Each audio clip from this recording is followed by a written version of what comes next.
There is no denying that psychological and emotional problems, even severe mental distress, can affect most anyone. But does this mean we are all insane?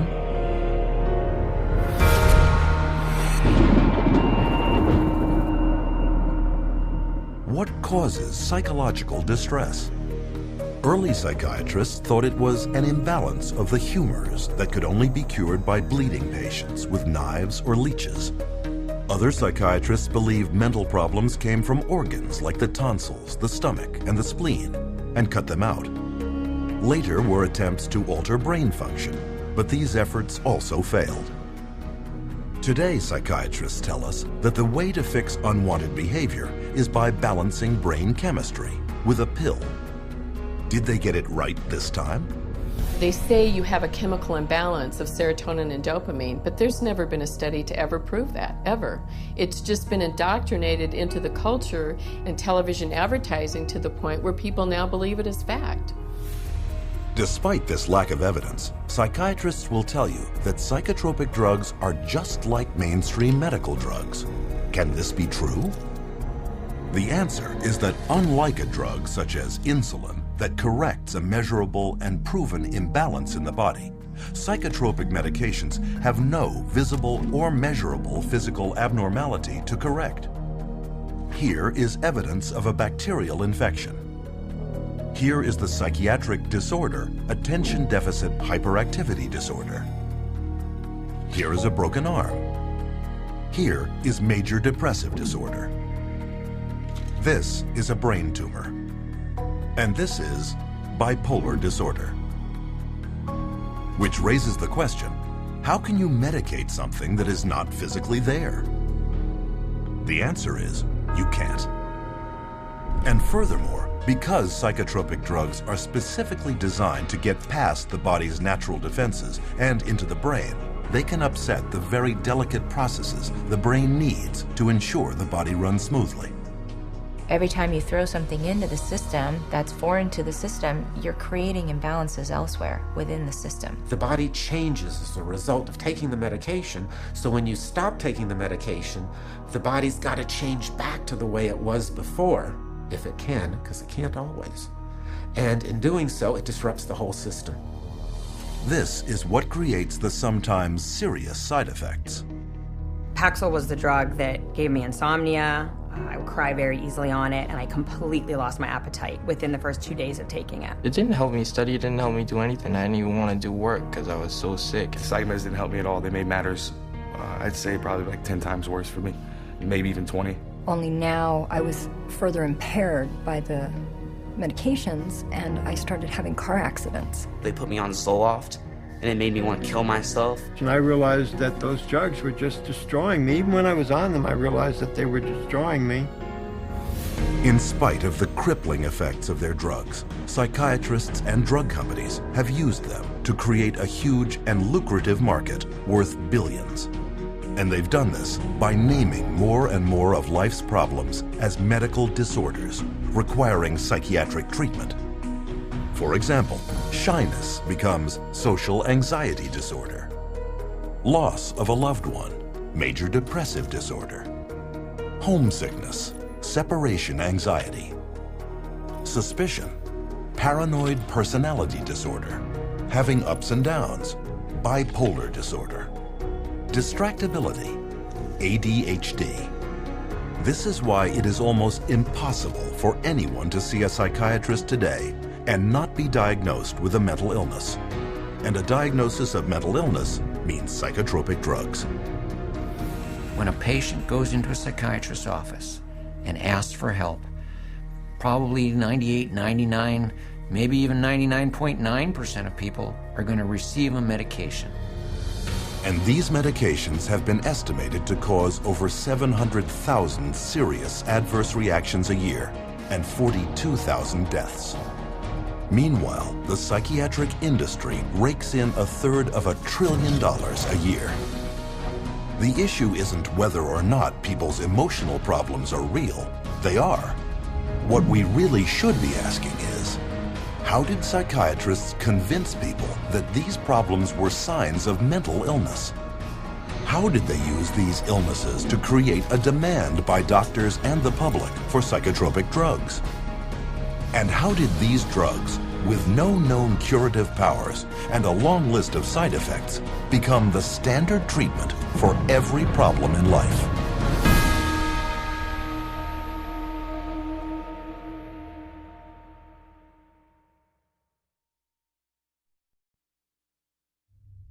Psychiatrists assert that they have made much progress in the field of mental health over the past century and a half.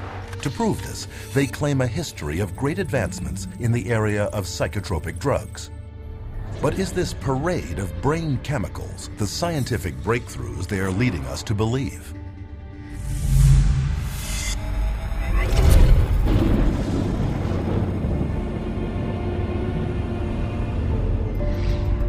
Modern institutional psychiatry has depended on psychotropic drugging since its earliest beginnings in insane asylums during the 19th century.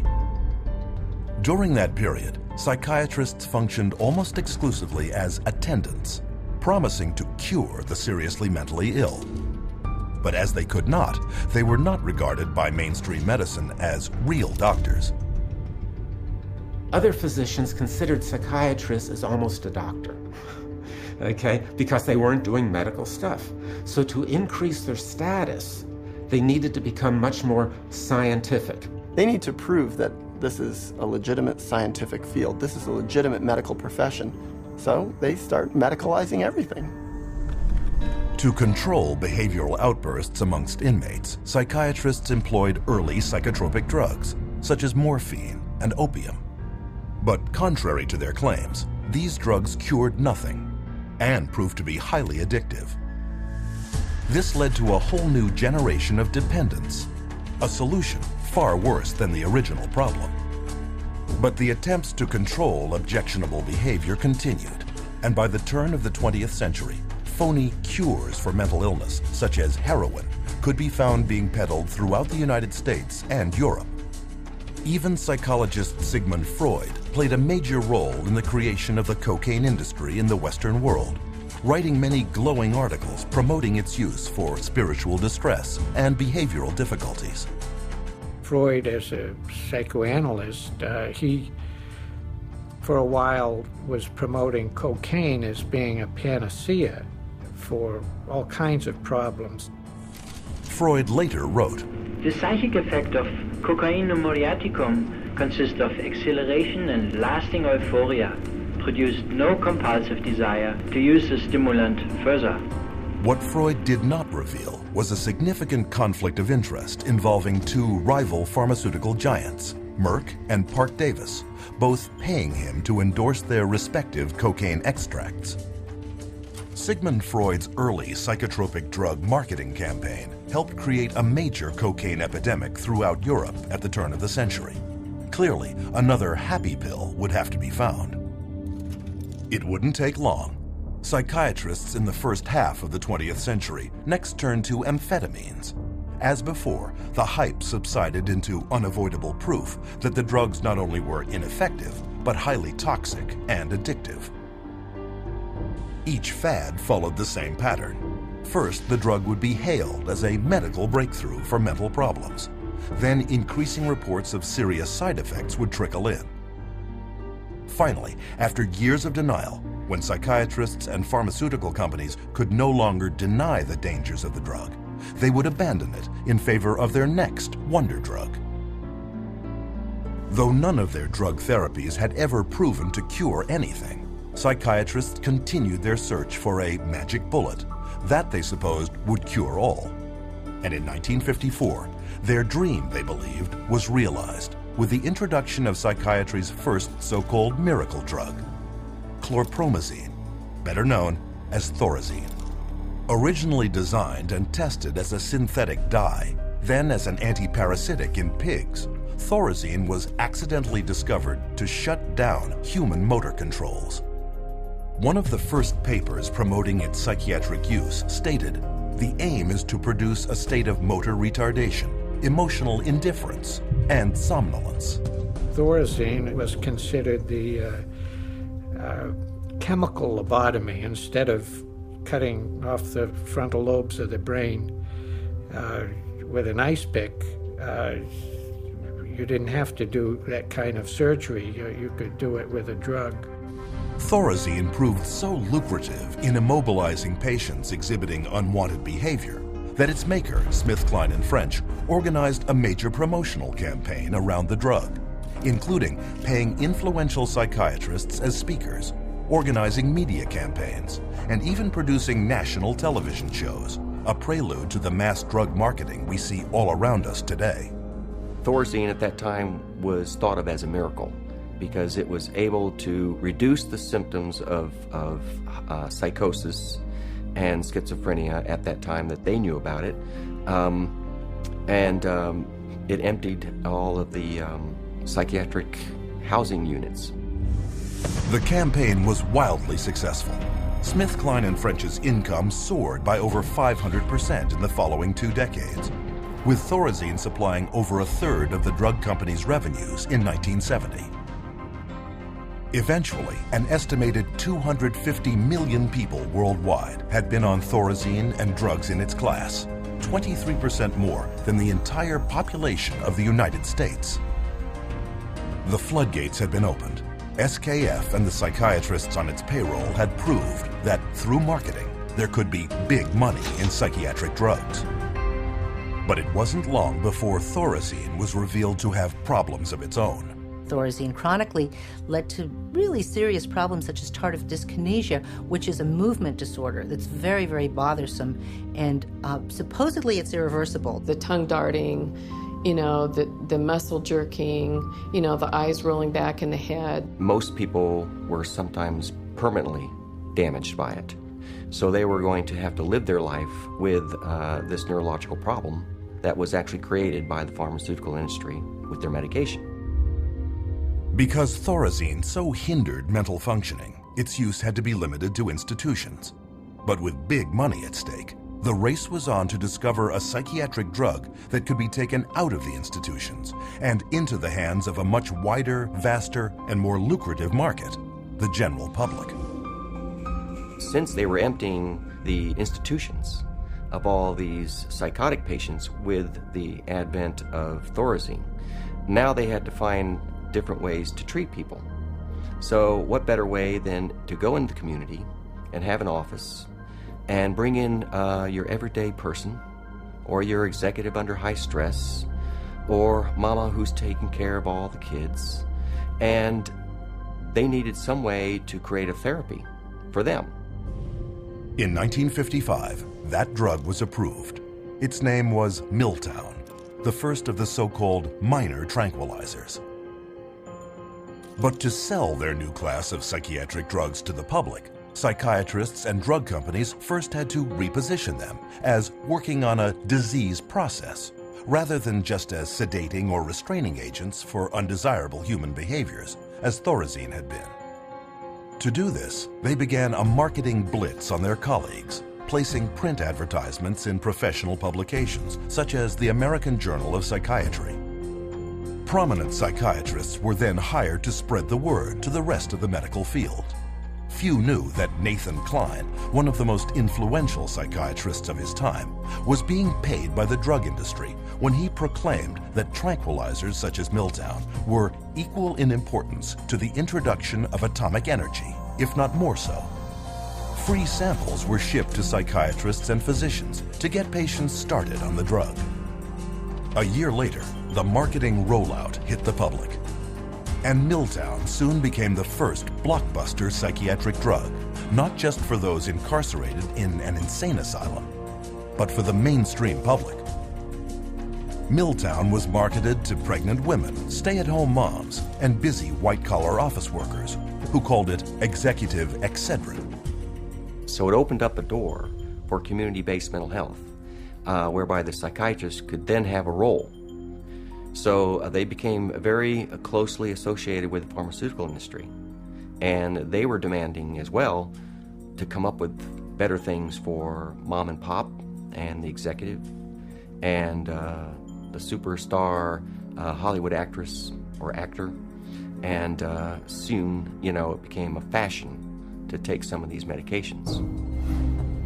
By the 1960s, 36 million prescriptions for Milltown had been filled in the United States alone, accounting for $200 million in sales, an amount unheard of at that time for any psychiatric drug. Milltown's success led to the introduction of many more psychiatric drugs aimed at the general public throughout the 1950s and 60s. One such drug was Valium. Launched to the delirious acclaim of psychiatrists and the press, Valium was so widely prescribed to stressed-out housewives that it even acquired a nickname, Mother's Little Helper. Lost amidst this hoopla was strong and well-documented early evidence that tranquilizers also came with serious, life-changing side effects. Milltown, for example, was soon labeled by the 1962 President's Advisory Commission on Narcotic and Drug Abuse as more dangerous and addictive even than cocaine or methamphetamine, and fell quickly out of use. But the psychiatric community ignored these warnings. Pandora's box had been opened, and with their new pills, they were no longer caretakers of the insane. They were real doctors administering drugs to patients. And their backward logic was, if the drugs did indeed shut down mental symptoms, weren't they therefore addressing some physical disease in the brain? Within years, this reasoning enabled psychiatry to undergo a profound change. Psychiatrists were no longer caretakers, they were doctors. Mental complaints were no longer psychological, they were symptoms of disease. And to treat them, psychiatrists wrote them prescriptions. It's all about money. The use of writing prescriptions and having an income from people coming in and getting their prescriptions and this, that, and the other is what revived the psychiatric community. It was the thing that put them back where they were earning money again. Business was going so well that a group of prominent psychiatrists met in Puerto Rico in 1967 to lay out the expansion of psychotropic drug use for the year 2000. According to organizing psychiatrist Dr. Wayne O. Evans, psychomedication is now an accepted way of life, and the search for the just right pill has become the goal for many people. By the early 1980s, Valium had become the most widely prescribed drug of any kind in the Western world. In 1978 alone, nearly 2.3 billion tablets sold, enough to medicate 1/2 of the world population.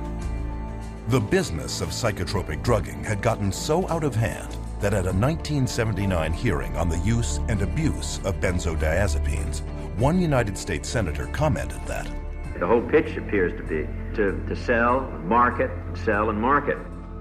But bigger things were yet to come.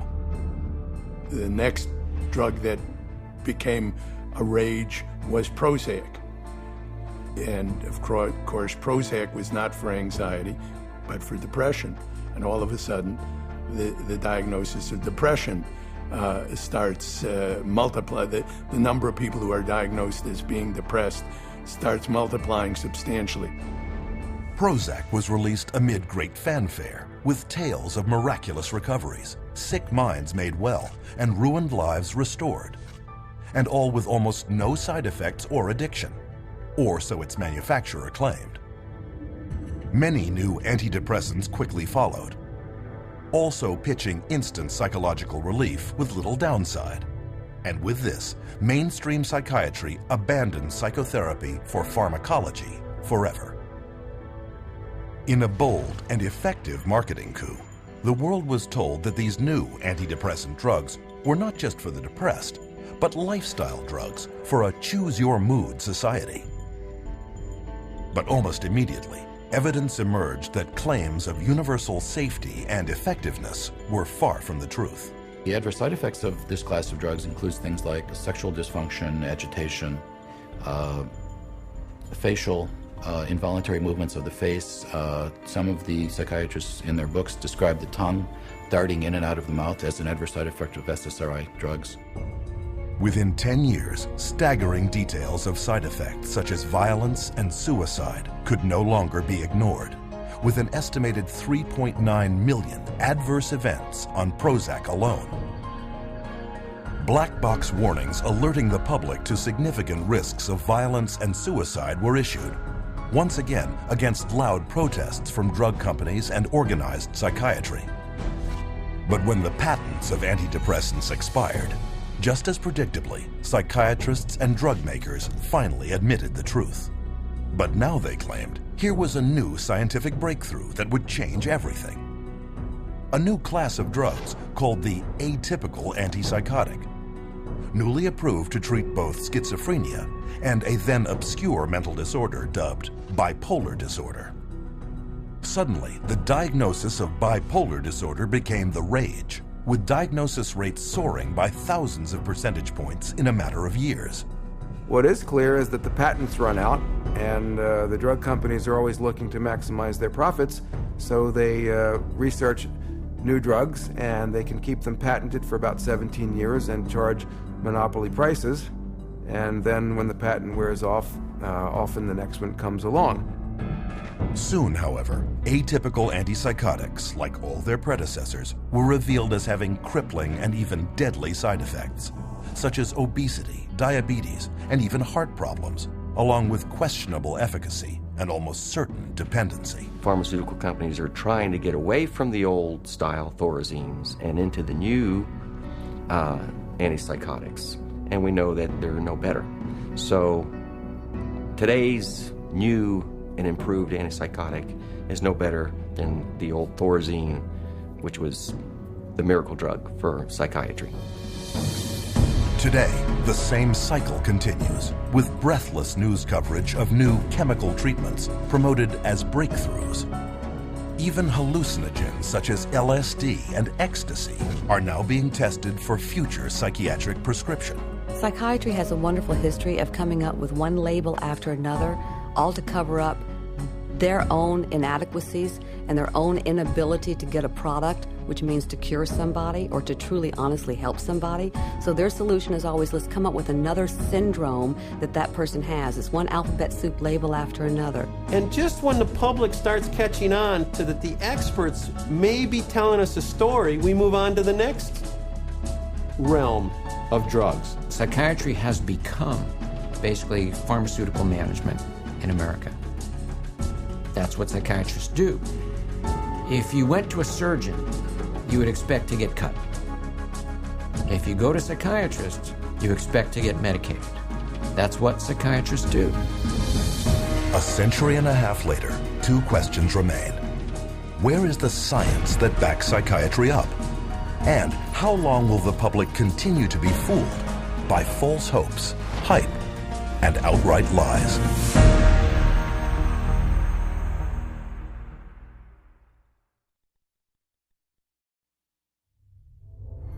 Psychiatrists have long desired to be viewed on a par with medical professionals. But whereas regular physicians have diagnostic tests to prove or disprove illness, psychiatrists do not. There is no objective testing in psychiatry. There is no blood test, there is no urine test, there is no biopsy. There's nothing that objectively proves that there's anything physiologically or biochemically wrong that's creating your symptoms. With cancer, you can do a screening and it's there or not. You can look at the cells and you can tell if it's there. Different diseases, you can look at it and you can see it under a microscope, or you can see it in an MRI, or you can see it in a CAT scan. With mental health, you can't see it. You can't be diagnosed in a medical procedure. It's all subjective. So the question becomes, without any scientific lab tests showing the presence or absence of mental problems, how does psychiatry's diagnostic system work? And how did it become so prevalent?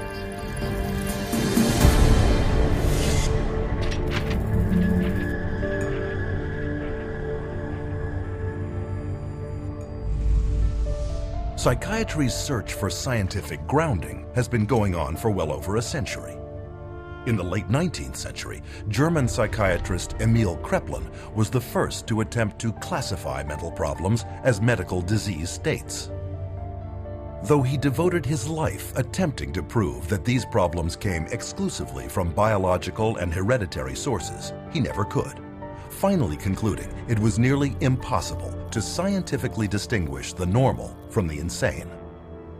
In spite of Kreplin's findings, psychiatrists persisted, with many efforts at classification throughout the years, resulting in the first edition of the Diagnostic and Statistical Manual of Mental Disorders, published by the American Psychiatric Association in 1952. A small spiral-bound 130-page handbook, DSM-1 described 112 so-called mental disorders, based not on standard scientific procedure, but contributions from a write-in ballot mailed to 10% of the APA's member psychiatrists. With the release of its second edition in 1968, the DSM had now grown to 145 disorders. Still not based on any science, though packed with theories on the origins of its illnesses. But with the sudden surge in popularity of psychiatric drugs such as Miltown and Valium among the general public, the psychiatric community realized that a biological explanation to justify prescribing them had to be found. And they found it in a paper written by psychiatrist Dr. Joseph Schildkraut. Though he had no means of discovering what normal brain chemistry should consist of, Schildkraut theorized that mental problems might be caused by a biochemical imbalance of neurotransmitters in the brain. It's a great line, the chemical imbalance. There's no evidence for it. There is no way you can measure or document that such a thing occurs in the first place. There are no lab tests to see what your neurotransmitter levels are or how much you need and how off your balance is. Chemical imbalance sounds good, sounds scientific, but whereas, as we know, there isn't any way to measure what the balance is. There is no identifiable chemical imbalance in the human brain other than the chemical imbalance that comes from putting a medication in that brain. And so we've been sold that there's a chemical imbalance, but there's no science to back that up. Though Schildkraut was never able to prove his chemical imbalance theory, it was too late. The psychiatric community had already adopted the theory as a plausible-sounding medical explanation for the mental disorders listed in the DSM. But without a test confirming a chemical imbalance, psychiatrists were still bedeviled by a severe inconsistency of diagnosis. Not only that, but psychiatrists were often unable to tell the sane from the insane. This point was driven home in 1972 in the famous Rosenhan experiment, where a total of 8 perfectly healthy volunteers each presented themselves at a mental institution, claiming to hear voices in their head that only said the words empty, hollow, or thud. No other psychiatric symptoms were stated. The result, each of the volunteers, including Dr. David Rosenhan himself, was immediately committed into the institution. The moment we were admitted to the hospital, we abandoned our symptom, and we behaved the way we usually behave. The question was, would anyone detect that we were sane? The answer was, no. No one ever did. All but one was diagnosed as schizophrenic.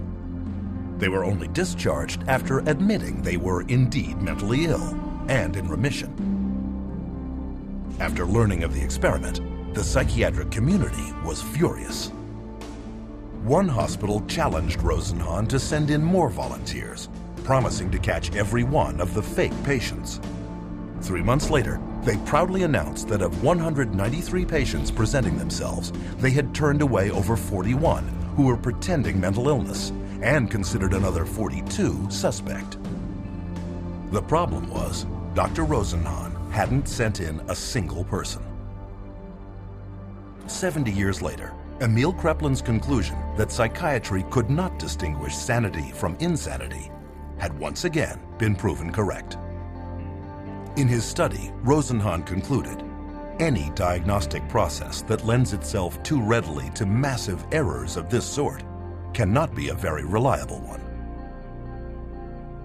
It wasn't just the embarrassment of the Rosenhan experiment that caused psychiatry's leadership to take a new approach to diagnosis.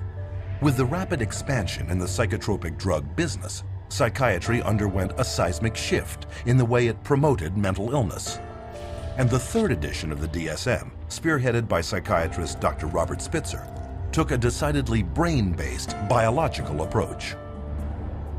Unlike its predecessors, the proposed DSM-3 assumed that mental problems derived from physical abnormalities of the brain. And instead of describing possible psychological causes for mental distress, DSM-3 would simply provide clinicians with checklists of symptoms. However, these descriptions were broad enough to apply to anyone at any time of life. With no science to back them up, these newly proposed disorders and the checklists that went with them were subject to intense negotiation, compromise, alteration, and heated debate. Psychiatrist David Schaffer, who attended the DSM-3 conference, observed, "People would shout out their opinions from all sides of the room, and whoever shouted loudest tended to be heard. My own impression, is coming straight from England, was it was more like a tobacco auction than a sort of conference." Many committees are established to determine what should and shouldn't go into the DSM, the current revision. And a lot of the committee activity is based upon, could be personal bias, political pressure, the trend that may be in vogue then, and other things that are non-medical. Well, in the DSM, I mean, they vote in diseases. I mean, they get together, the panel of psychiatrists look and decide, is this a disease or is this not a disease? How many of you agree this should be a disease? They have a show of hands. They said 20 people in the room, 12 vote for it, 8 vote against it. Bingo. They have a disease. Tell me that that's science. One psychologist reported that during discussions of the proposed criteria for masochistic personality disorder, Spitzer's wife protested about one symptom of the disorder, to which Spitzer responded, "Okay, take it out." Scientific or not, once a disorder is voted into the DSM, it is very hard to vote it out. On rare occasions, however, this too has occurred. Homosexuality, a mental illness according to DSM 1 and 2. After gay rights activists picketed their 1973 convention, the American Psychiatric Association buckled to political pressure and decided by a mail-in ballot of its member psychiatrists to remove it from DSM's next edition. What happened? It wasn't like, there's some objective evidence that at one point it was a disease and we cured the disease and that's a lifestyle choice. No, it was cultural. We became more liberal in this country and decided, okay, it's fine. Whereas, 50, 100 years ago, it wasn't fine, there's a problem. That's not medicine, that's something else. And the psychiatrists who wrote the DSM-3 knew it, as Robert Spitzer would admit to the BBC many years later.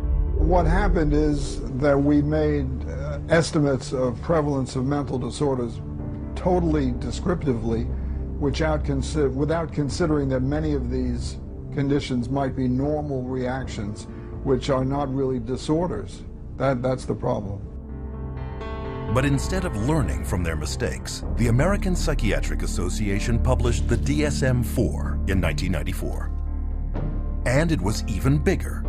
With 374 different diagnoses amongst its 886 pages, the new edition more than tripled the number of mental illnesses listed in the DSM-1. This rapid expansion in the number of psychiatric diagnoses may not help the patient, but it benefits many others. Once a diagnosis has been created, it enters the professional curricula. Specialists emerge to treat it. Conferences are organized around it. Research and publications cover it. Psychiatrists formulate their patients' symptoms to correspond to it, and drugs are prescribed for it. The DSM, in short, was no longer a manual, but a full-fledged industry. The DSM, although it is our Bible, it becomes the Bible and it becomes tantamount to, the tablet coming down from Mount Sinai, not just for psychiatry and psychology, but for insurance companies, for the legal profession. It comes into play as far as sentencing. It comes into play as far as custody decisions. So non-scientific information is used to make some radical, life-altering or life-ending decisions. The danger of all these psychiatric diseases is that anyone walking the earth today could be labeled as having a mental illness. Using the DSM, psychiatrists at Harvard University have declared that half of everyone on Earth will be mentally ill in their lifetime. One prominent Harvard psychiatrist, Dr. John Rady, goes a step further, arguing no one is truly normal. Though the American Psychiatric Association has quietly acknowledged the lack of evidence for Joseph Schildkraut's chemical imbalance theory, the claim is still flogged in the media and passed on to patients every day. And although you are not likely to hear it in the general media, psychiatrists readily admit that the disorders listed in the DSM have no proven pathology and therefore cannot be called medical diseases. If you were to be confronted with someone saying that the DSM is not backed up by science, what do you have to say about that? Oh, I would say that they're entirely right. No, the DSM is not science. I think there are non-scientific elements, political aspects of it that influence it. Yeah, absolutely. DSM-4 is still far away from science. The DSM system is far from perfect, but it's the best we have. DSM stands for diagnoses as a source of money. It brings in a lot of money. Nonetheless, the next edition, DSM-5, is in the planning stages and is due to be published in 2012. And this time, the negotiation for the next new psychiatric diseases is being held in secret. But we do know some of the new disorders under consideration. One is internet addiction disorder, originally presented as a joke in a 1997 New Yorker article. Regardless, it is now claimed that 25 million people may qualify as compulsive surfers. Other disorders contemplated for DSM-5 include compulsive shopping disorder, binge eating, apathy disorder, parental alienation syndrome, relational disorder, intermittent explosive disorder, road rage. All potential disease categories with psychotropic drugs waiting to be assigned to them. According to the APA, 19 of the 27 psychiatrists on the top panel deciding on what illnesses to include in the next edition of the DSM have financial ties to drug companies. The situation got so bad that the architect of DSM-3, Robert Spitzer, and DSM-4 editor Alan Francis went public, warning the APA might well be accused of a conflict of interest in fashioning DSM-5 to create new patients for psychiatrists and new customers for pharmaceutical companies. But the psychiatric community has decided not to address this issue, and for good reason. Today, psychiatric drugging rakes in over $80 billion a year for pharmaceutical companies. And with every new edition of the DSM, the diagnoses have not only expanded in number, but cast a wider net to encompass such population segments as senior citizens, the military, pregnant women, and even children. In my training, when I first started this, they told us that they would not give a bipolar diagnosis for a child under 18. These days, I see children diagnosed with bipolar disorder at 5 and 6 years old. A 2-year-old can be throwing a temper tantrum and then stop and be fine. Anybody that's a parent has seen that happen. That doesn't mean they're mentally ill.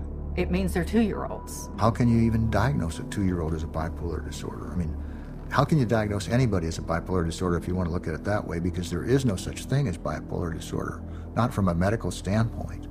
It's not like you can find a cell in a person that shows that they have bipolar disorder. It's not like they have a fever or run a temperature, like if they had a physical illness. This is a behavioral definition only. In other words, a human being sat there and made a subjective decision that this person has this so-called condition. Today, nearly 1 million children are diagnosed as bipolar, making it more common than autism and diabetes combined. In 2007, 500,000 children and teenagers took at least one prescription for an antipsychotic, including 20,000 under the age of 6.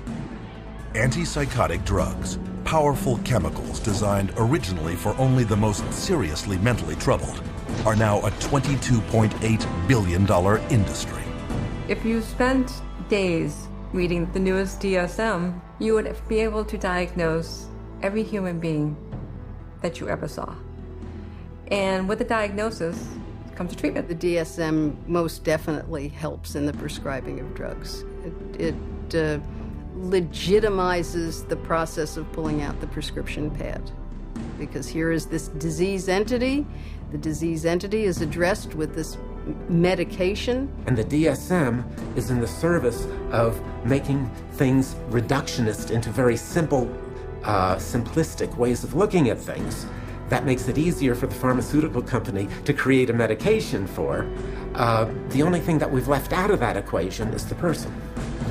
And the average person is completely unaware that psychiatric diagnoses are not medical, but merely voted on behaviors.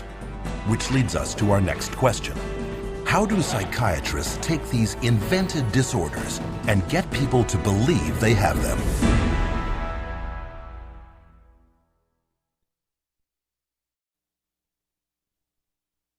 According to psychiatrists at the World Health Organization, 450 million people worldwide have a mental disorder.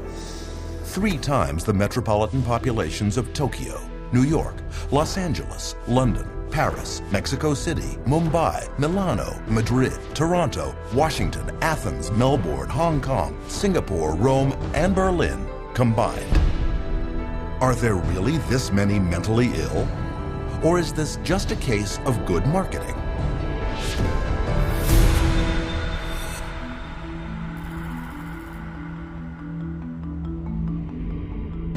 In early 1999, the United States was confronted with news of a frightening new disease epidemic. You blush, sweat, shake, even find it hard to breathe, posters read, with the tagline, "Imagine being allergic to people." The disease was social anxiety disorder, SAD, or SAD, and it was claimed to affect about 13.3% of the American population. And to find out more, readers were instructed to contact a group called the Social Anxiety Disorder Coalition. What the public was not told was that both the coalition and the campaign were created by a public relations agency and bankrolled by a drug company. Later that year, while the campaign was making millions of people aware of this previously unknown disease, the antidepressant Paxil became the first drug approved by the FDA for the treatment of social anxiety disorder.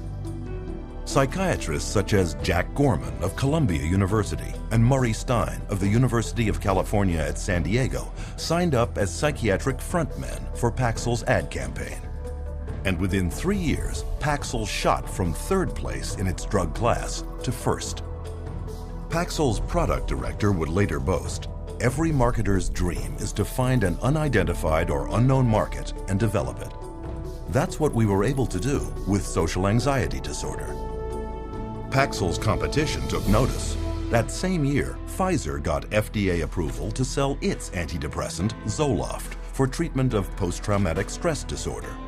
They too hired a public relations firm to create their own psychiatric front group and paid psychiatrists to spread the word about the disorder. This campaign would claim that 1 person in 13 would develop PTSD over the course of a lifetime, and this included anyone witnessing a violent act, natural disaster, or distressing event. And as with Paxil, sales of Zoloft skyrocketed. For the psychiatric drugs, the goal is to have as many people on them as possible. So the way to do that is to convince normal people that they have some defect or mental disease or condition that requires treatment. So I mean that's the way they do it. They hire these big marketing companies that come up with these campaigns. We're going to tell you about your disease so that you can lead a happier, healthier life. Oh, and by the way, we have a drug too that helps to treat this disease.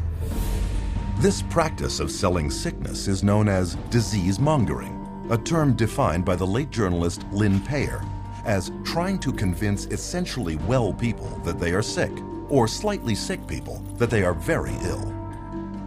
On Madison Avenue, disease mongering is accomplished through a strategy known as condition branding, where mental illness is pitched just like cars, beer, or laundry detergent.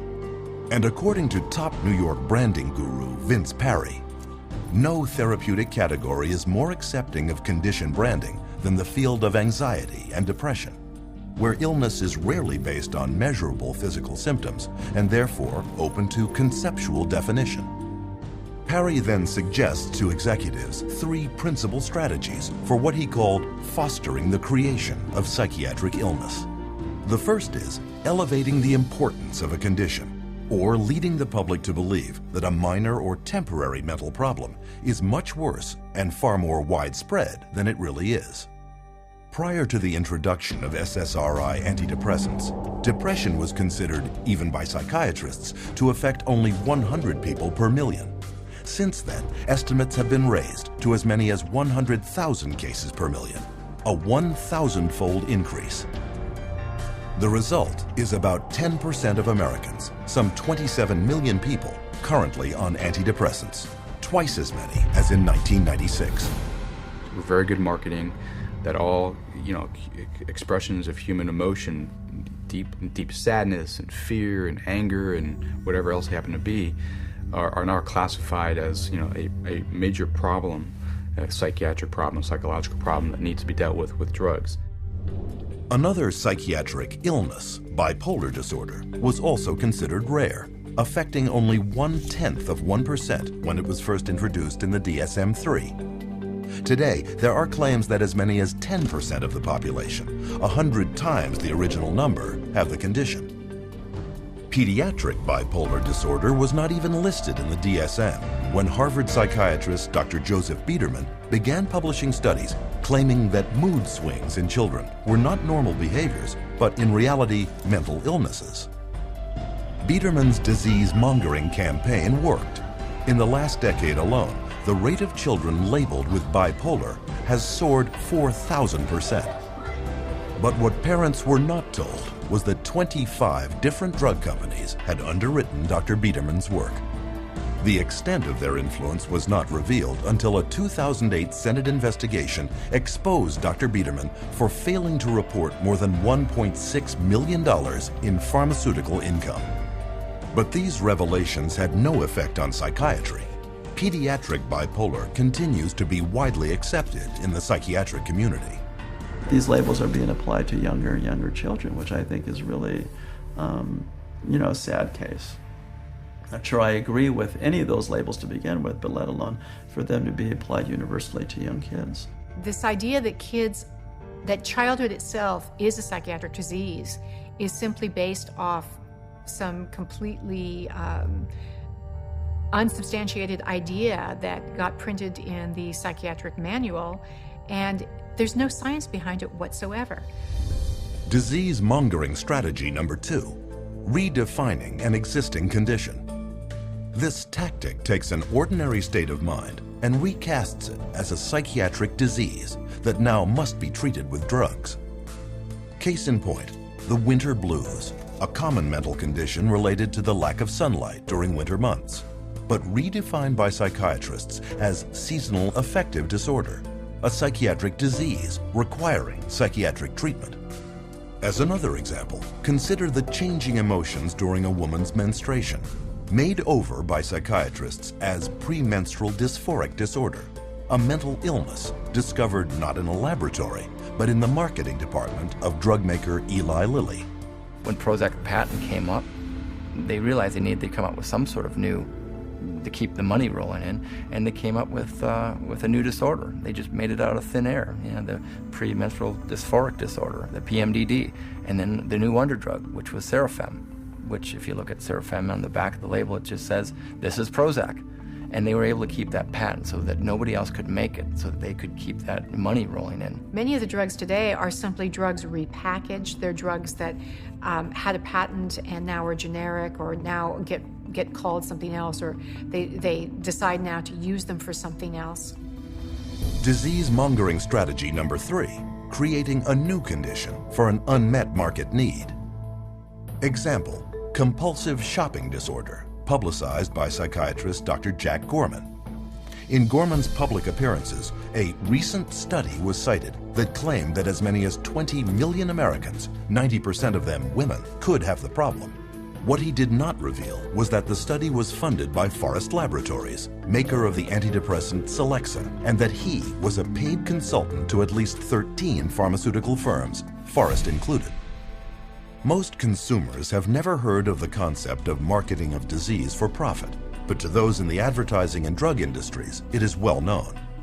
A 2005 Reuters Business Insight report, written for drug company executives, notes that the ability to create new disease markets is bringing untold billions in soaring drug sales, and that the coming years will bear greater witness to the corporate-sponsored creation of disease. If I can't get along with my husband, take a drug. If I'm feeling a little depressed, take a drug. If I can't study properly, take a drug.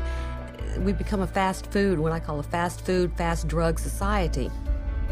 One might then ask, is anyone questioning this rampant increase in extremely questionable and scientifically unproven mental diagnoses? In April 2006, the British Medical Journal inadvertently found out when they published a groundbreaking study announcing a newly discovered psychiatric disease, motivational deficiency disorder, or MODED. Characterized by lethargy and an unwillingness to work, MODED was claimed to affect millions. But when media outlets around the world uncritically broadcast the news, the journal told the truth. The study was part of their April Fool's Day edition. But the joke made its point. Disease mongering works. Even people without any mental illness at all can be deemed at risk and recommended drug treatment. One study published in the Journal of the American Medical Association urged all stroke victims to take an antidepressant to prevent depression, whether they were depressed or not. It was later discovered that its authors had an undisclosed financial relationship with the maker of the antidepressant Lexapro. Preventive drugging is the wave of the future. As one expert noted, there is an apparently limitless amount of money to be made from marketing pharmaceutical remedies for diseases, and even more from remedies to reduce risk factors for disease. And of course, every time they come out with a new mental disorder, then they come out with a new drug to counteract it. At least to me, it seems like nothing more than a marketing ploy. There are certain executives in the pharmaceutical manufacturers that have stated that one day in America, every person will be on drugs, healthy or not. With these clever disease-mongering campaigns, 100 million people worldwide are currently on psychotropic drugs. And as a result, the psychotropic drug industry is grossing over $150,000 every minute. Observed one consumer advocate, you can sell hundreds of millions of dollars worth of a drug, even a bad drug, if you have the right marketing campaign. Which leads us to our next question. Now that disease-mongering campaigns are creating the illusion of widespread mental illness, how safe are the drugs psychiatrists are prescribing to treat it?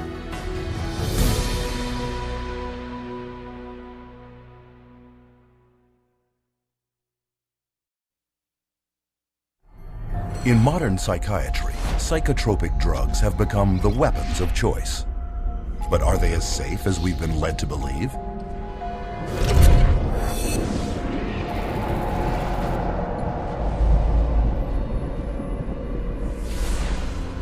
International regulatory bodies, such as the United States Food and Drug Administration, require that all drugs be proven safe and effective before they can be released.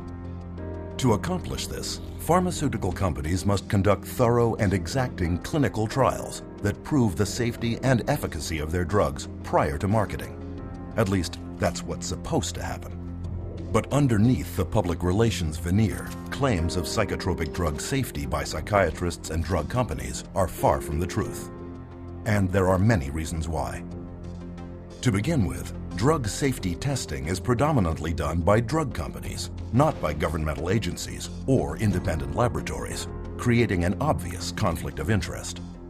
They pay for it, they bring in the researchers, they have every opportunity to skew the research, to manipulate it, to produce exactly what they want it to produce.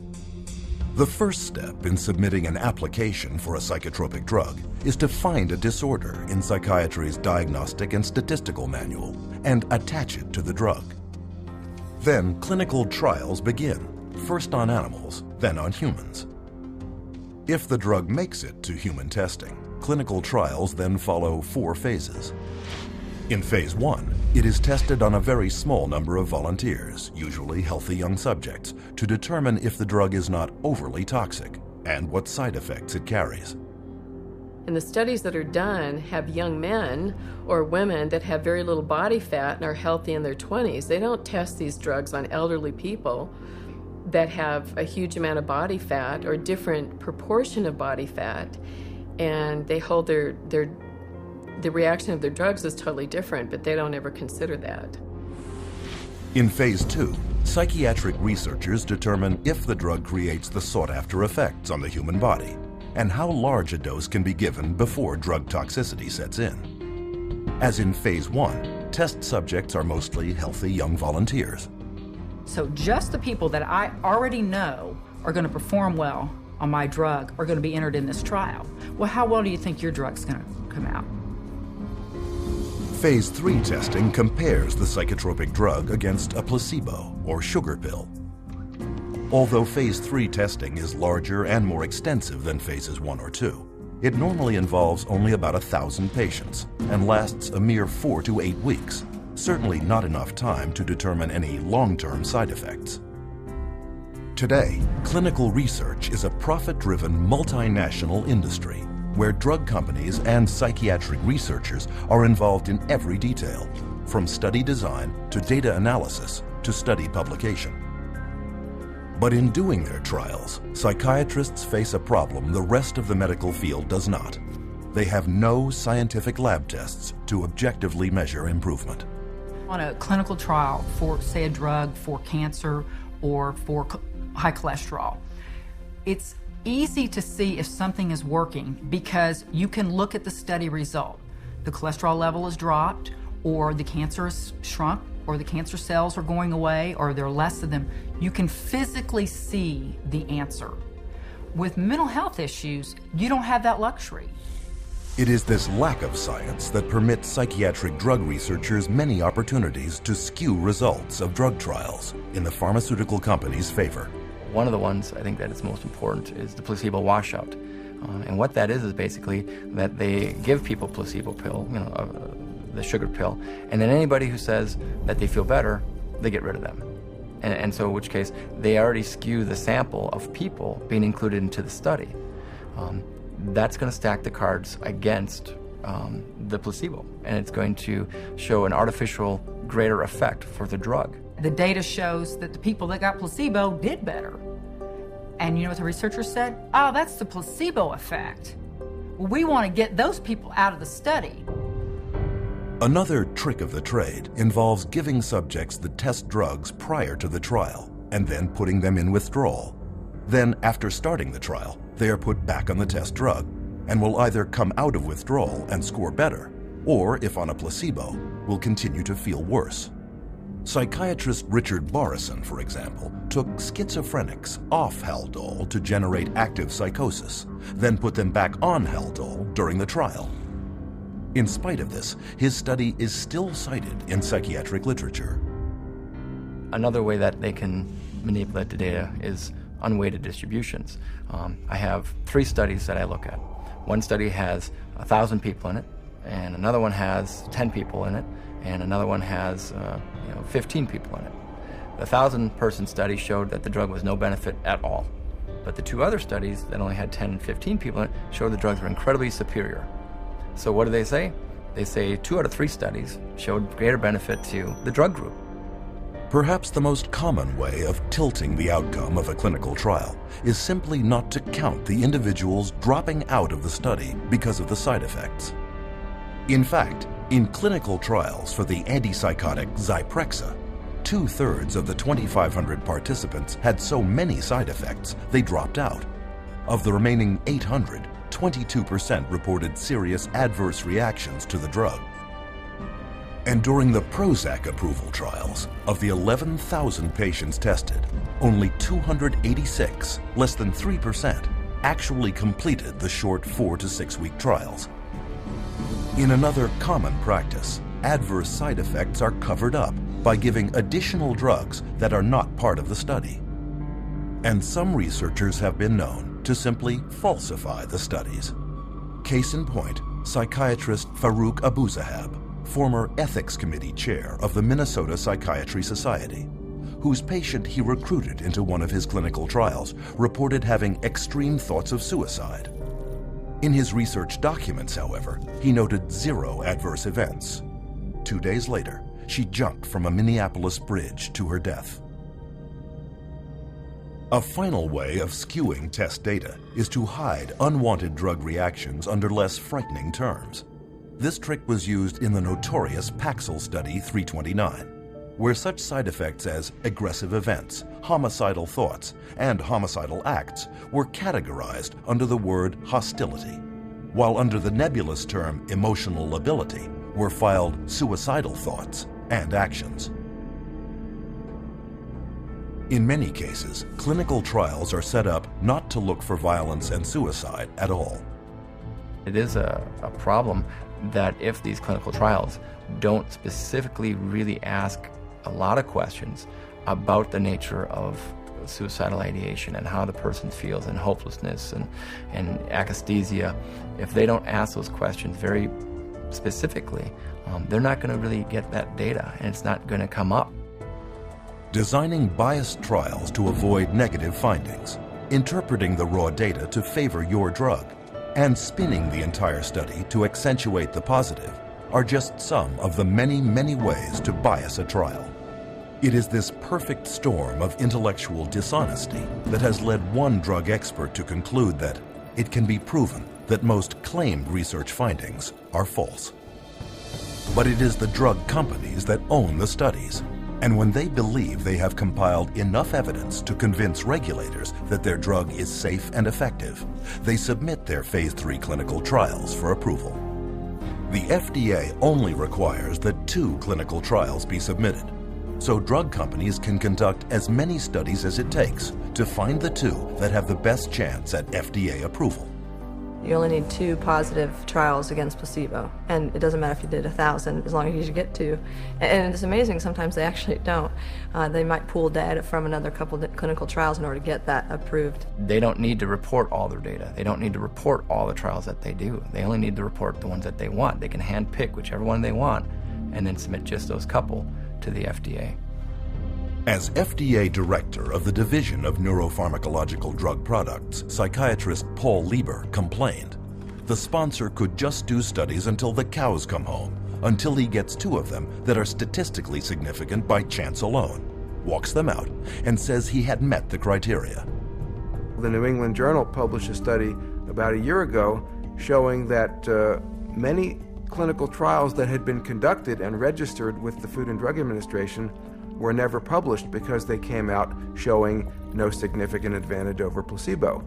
So antidepressants are not as effective as they are being made out to be, and the side effects are not as emphasized as much as they should be.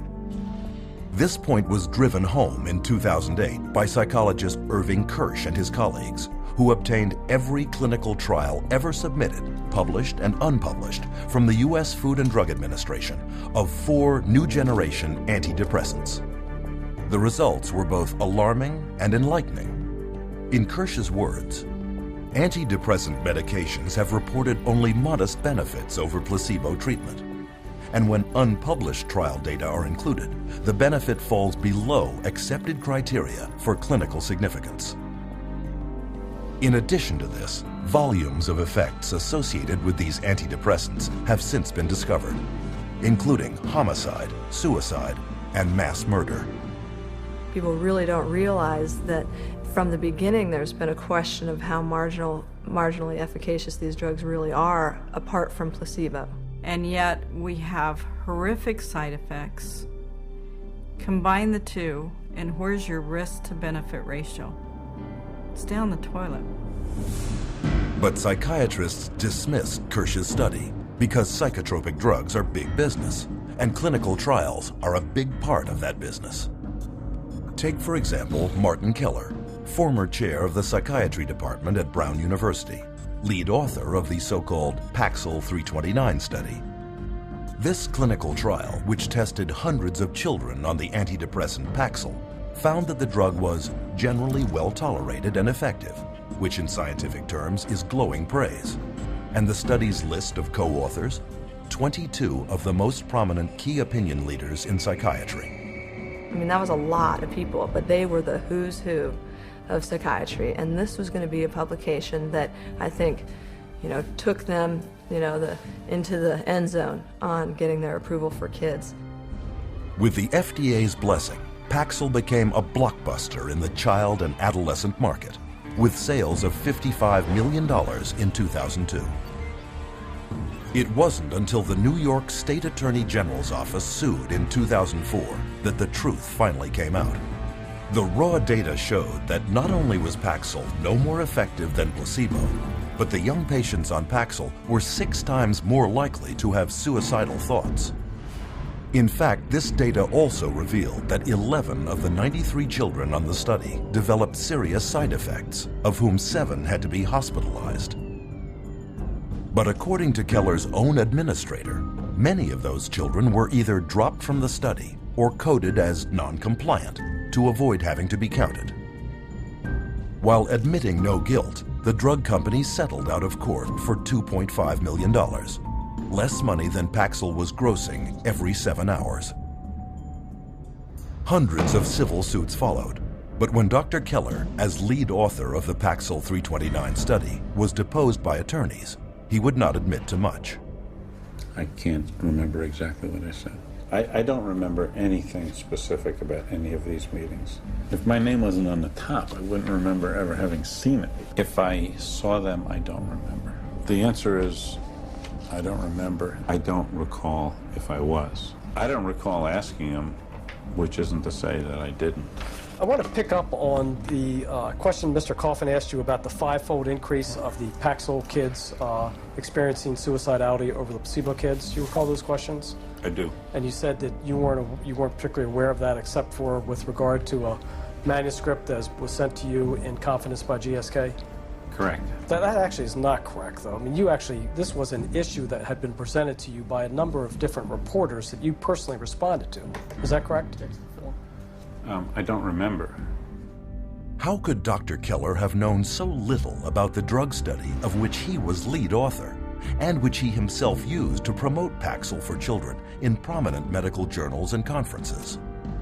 The ultimate publication of Study 329 was ghostwritten by an agency hired by GlaxoSmithKline, and eventually they, after the manuscript was written, they put Martin Keller's name on it as an author.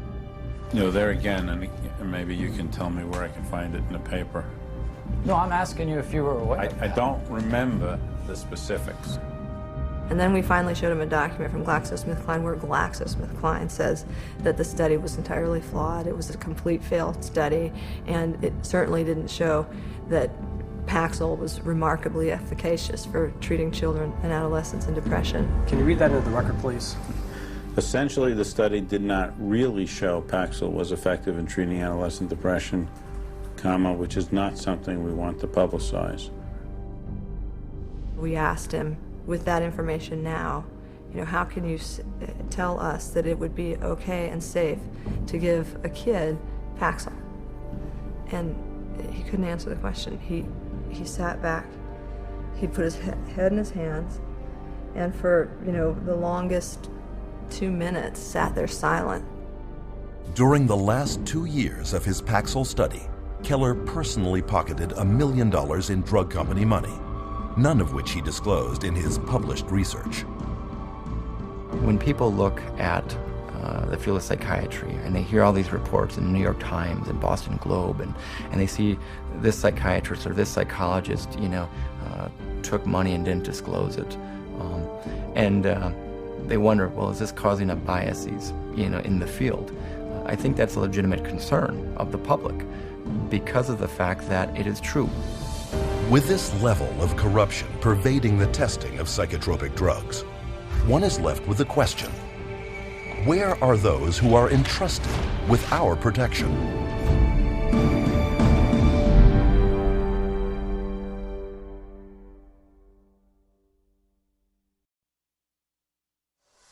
Government regulators are supposed to watch out for patients' welfare. So why are so many dangerous psychotropic drugs being allowed on the market?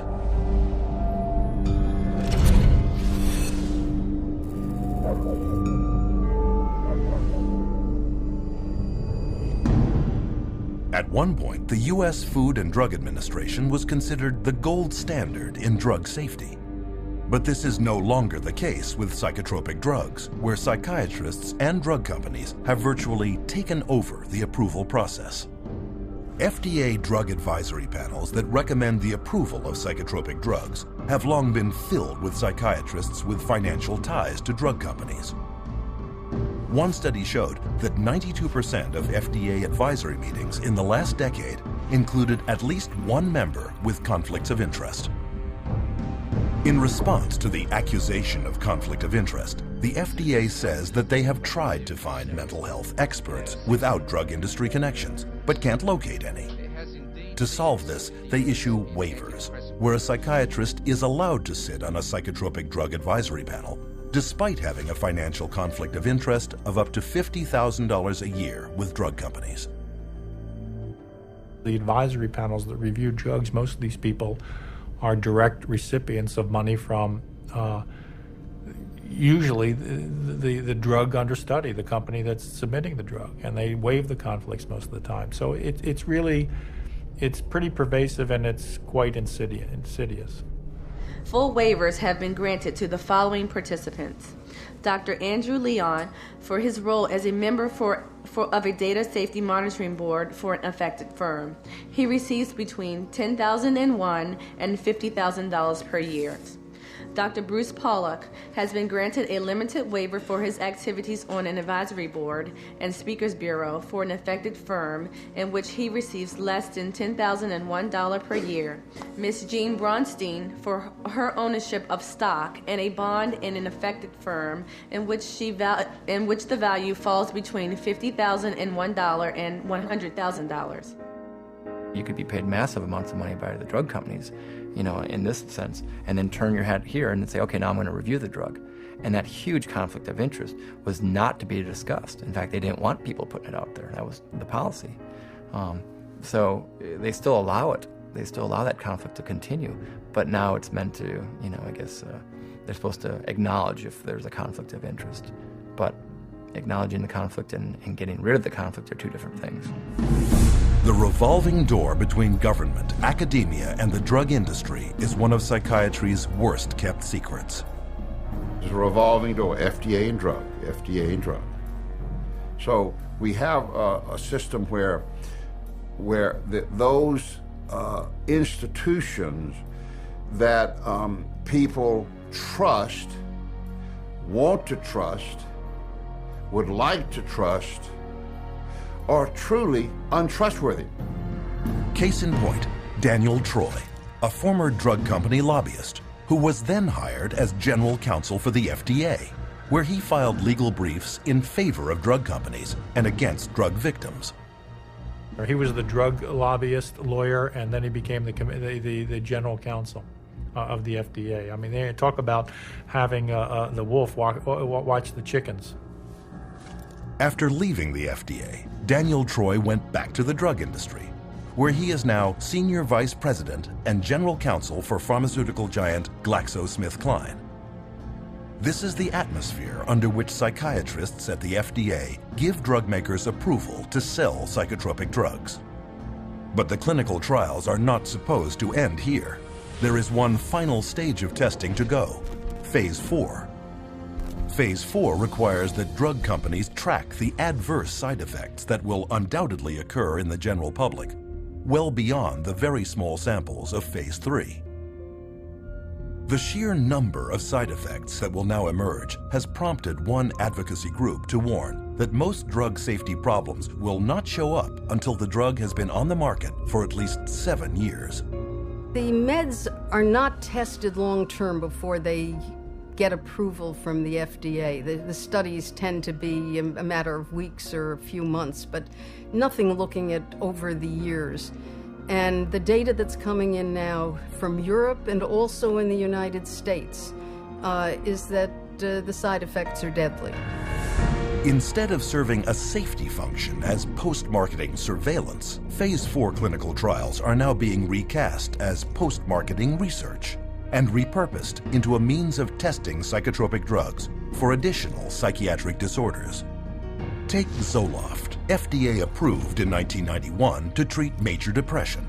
Since then, it has also been okayed to treat obsessive-compulsive disorder, post-traumatic stress disorder, premenstrual dysphoric disorder, panic disorder, and social anxiety disorder. In 2005, the last full year before it lost its patent, Zoloft grossed $3.3 billion. And as with other psychotropic drugs, much of that is pure profit. 100 Xanax pills, for example, only cost 2.5 cents to manufacture, but retail on average for $136.79, a profit of well over 500,000%.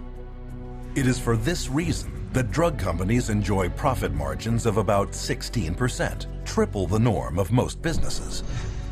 In 2006, drug company CEOs of the 10 leading drug companies were paid an average of $18 million a year, almost 400 times the median household income of the average American family. Investors also love pharmaceutical companies producing psychotropic drugs, since psychiatrists never prescribe them to cure mental problems, but to manage them, often for a lifetime. And lifetime customers have a huge impact on the bottom line. As one stock analyst famously commented, the first disaster is if you kill people. The second disaster is if you cure them. Pharmaceutical company stock has been one of Wall Street's most consistent winners and is widely considered one of the most profitable investments one could make. In 2002, the total profits of the top 10 drug companies in the Fortune 500 exceeded the combined profits of the other 490 businesses. And a downturn in pharmaceutical stock prices would constitute major losses for investors throughout the world, and investments must be protected. With so much money at stake, is it any wonder that stockholders are never told the truth about the drugs they are investing in? They are unaware that FDA approval does not guarantee drug safety, and that the clinical trials justifying that approval are frequently based on falsities and deceptions. But once the drug is approved, the next challenge is, how do you convince prescribing physicians that these drugs are truly safe, effective, and carrying few side effects when the drug company's own trials prove that this is not the case?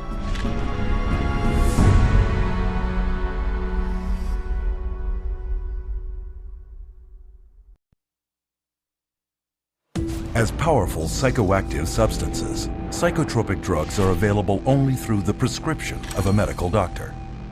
So how did psychiatrists and drug companies succeed in convincing millions of doctors to prescribe them to hundreds of millions of people?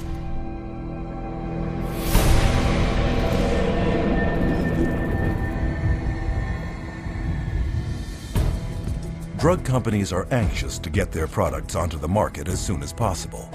This is, after all, a business, and every day can be worth millions. To assure the public and mainstream physicians that their little-tested psychotropics are safe, drug companies spare no expense in getting psychiatrists to stand behind them, and psychiatrists are happy to take the money. It's really quite an interesting marriage that the drug companies have with the medical profession, and psychiatry primarily is a strong arm of them. This relationship is born in medical school. You go to medical school and you learn that drugs are the answer. And then you go into residency and you're told about this whole armamentarium of psychotropic drugs, and if somebody's bipolar, you use this whole group of drugs. If someone's depressed, you use these drugs, and so on. And that is the Bible. And when you're a believer, as psychiatrists are, in the Bible of psychiatry, or in that box called psychiatry, you're not likely to stray unless you begin to think for yourself. And once out of medical school, many of these true believing psychiatrists are recruited by drug companies and groomed to be spokesmen.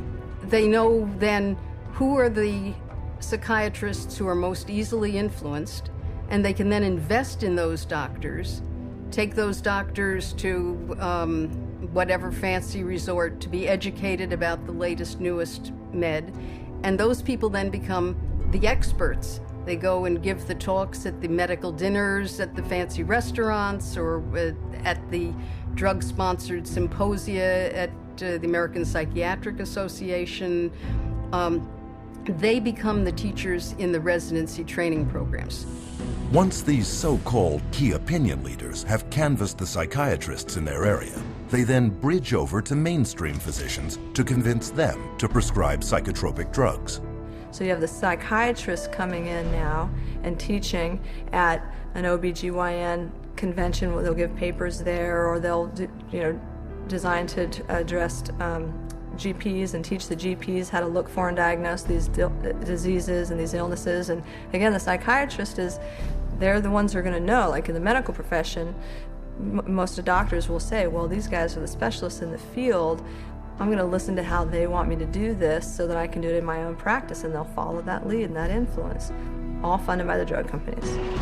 Indoctrinating physicians begins at medical conferences like these, where government-mandated continuing medical education, or CME, courses are taught. I'm required once a year to have so many units of postgraduate training, and so I have to go to get my hours by approved training centers that the state recognizes, and those approved training centers are run by the drug companies. But far from being educational, these conferences are frequently produced by professional medical education firms hired by drug companies. And their psychotropic drug seminars are commonly conducted by drug company paid psychiatrists, who can be paid up to $2,500 for a single lecture. Most of the continual medical education conferences and courses are sponsored by pharmaceutical companies, and so I can guarantee you they're not going to have doctors talking about the risks of using their medications. The purpose of these conferences is clear. As one of the medical education company's marketing materials reads, "Whatever combination of audiences you need to motivate in order to exert maximum leverage on the marketplace, we can help you identify them, reach them, and influence their behavior." As a marketing strategy, CME works. In one study, prescription rates of doctors following medical education conferences went up 87% for one drug and 272% for another. Not surprisingly, the pharmaceutical industry now spends up to $1 billion for 371,000 such events every year. And as long as they're making money, they're going to do everything they can to subsidize medical education, medical journals, postgraduate medical education, including the educating of psychiatrists, to use as many drugs as possible. And the psychiatrists paid to give these talks make out very well. Case in point, Dr. Charles Nemiroff of Emory University. With deep financial ties to nearly 24 different drug companies, Dr. Nemiroff received $2.8 million in pharmaceutical money from 2000 to 2007. When it was revealed that he had violated federal law by failing to report $1.2 million of this money to his university, he stepped down as chairman of Emory's psychiatry department. But Dr. Nemiroff did not stop at speeches and personal appearances. He was also exposed for having financial ties to a company whose medical device he reviewed favorably in a psychiatric journal he himself edited.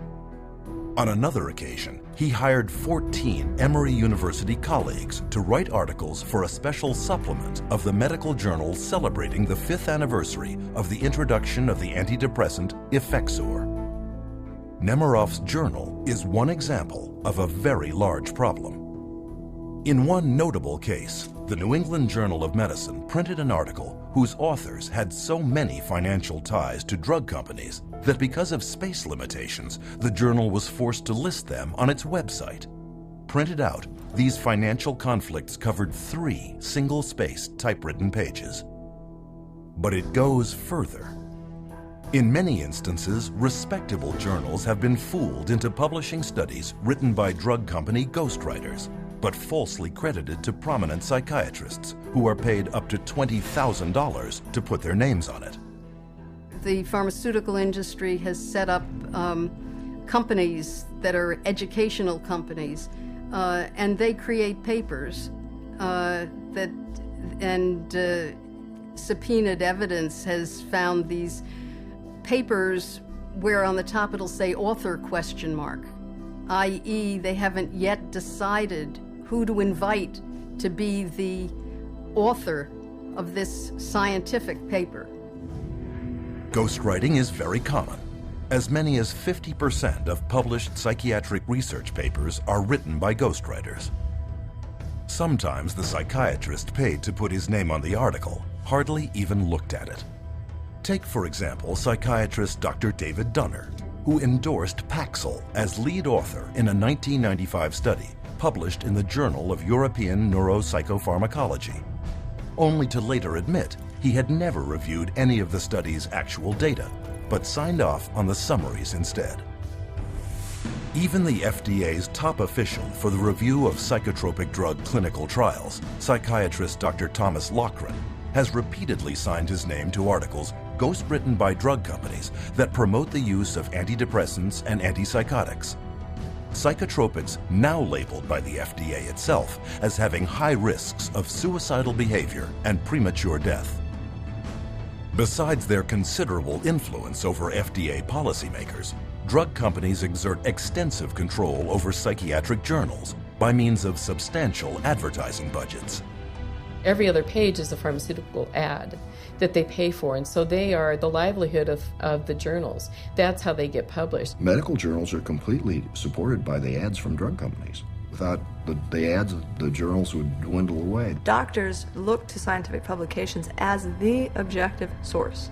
It comes from this university, this research being done by these, highly revered, very well-respected leaders in my industry. If I can't trust them, it's doctor to doctor. I'm not listening to those sales reps. That's different.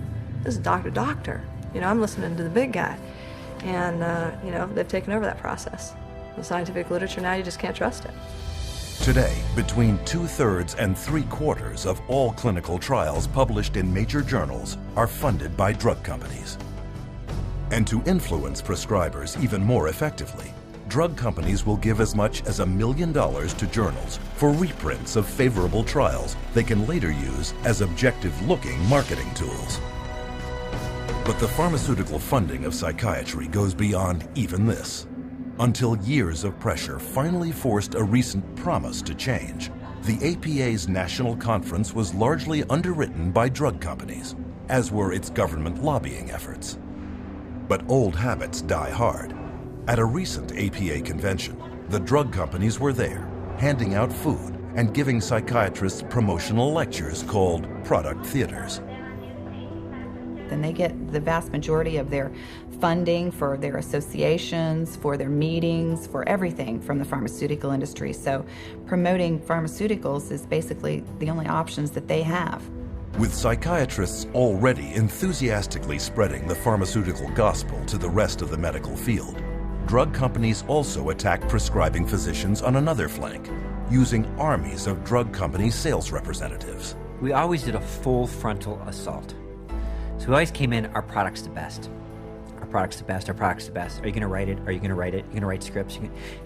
This was kind of our mentality. My job and my pay was based solely on my ability to push drugs through my territory. So if I wasn't moving enough prescriptions, if I wasn't moving enough pills through my territory, I was at risk of being fired, and on a lesser level, I wasn't making the bonus money. The bottom line for you was, it was a business, you got paid, and you had to get as many prescriptions as you needed that doctor to write, and you did it however you could. One way to get people onto psychotropic drugs is through free samples.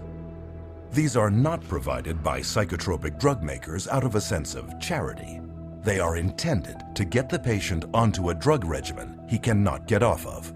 Samples sitting on a shelf encourages a doctor to give that drug away and then to write an accompanying prescription for that, which will be later filled at the pharmacy. And that's what doctors wanted, to be able to not only have the samples, but give them to their friends, their family, lots to the patients, because they know if they gave the samples, you had a higher incidence of being able to prescribe. The doctors would prescribe your product. You're getting the physician comfortable with the drug, and you're getting the consumer comfortable with the drug. So let's say when the trial's over and the free drug's gone for the trial, what's the doctor going to do? Is he going to write a prescription of another product? Not if the patient's doing fine. You never want to rock the boat. the industry and the companies fully understand that if you can get those drug samples into a doctor's hand, you're going to be able to get prescriptions out of that doctor. They're actually a very effective marketing tool, and there's quite a large percentage of the marketing budget that goes into the distribution of samples. In 2003, pharmaceutical sales reps handed out $16.4 million worth of free samples. And to sell them even more easily, sales reps have another hidden weapon: prescribing information bought from pharmacies by prescription tracking companies.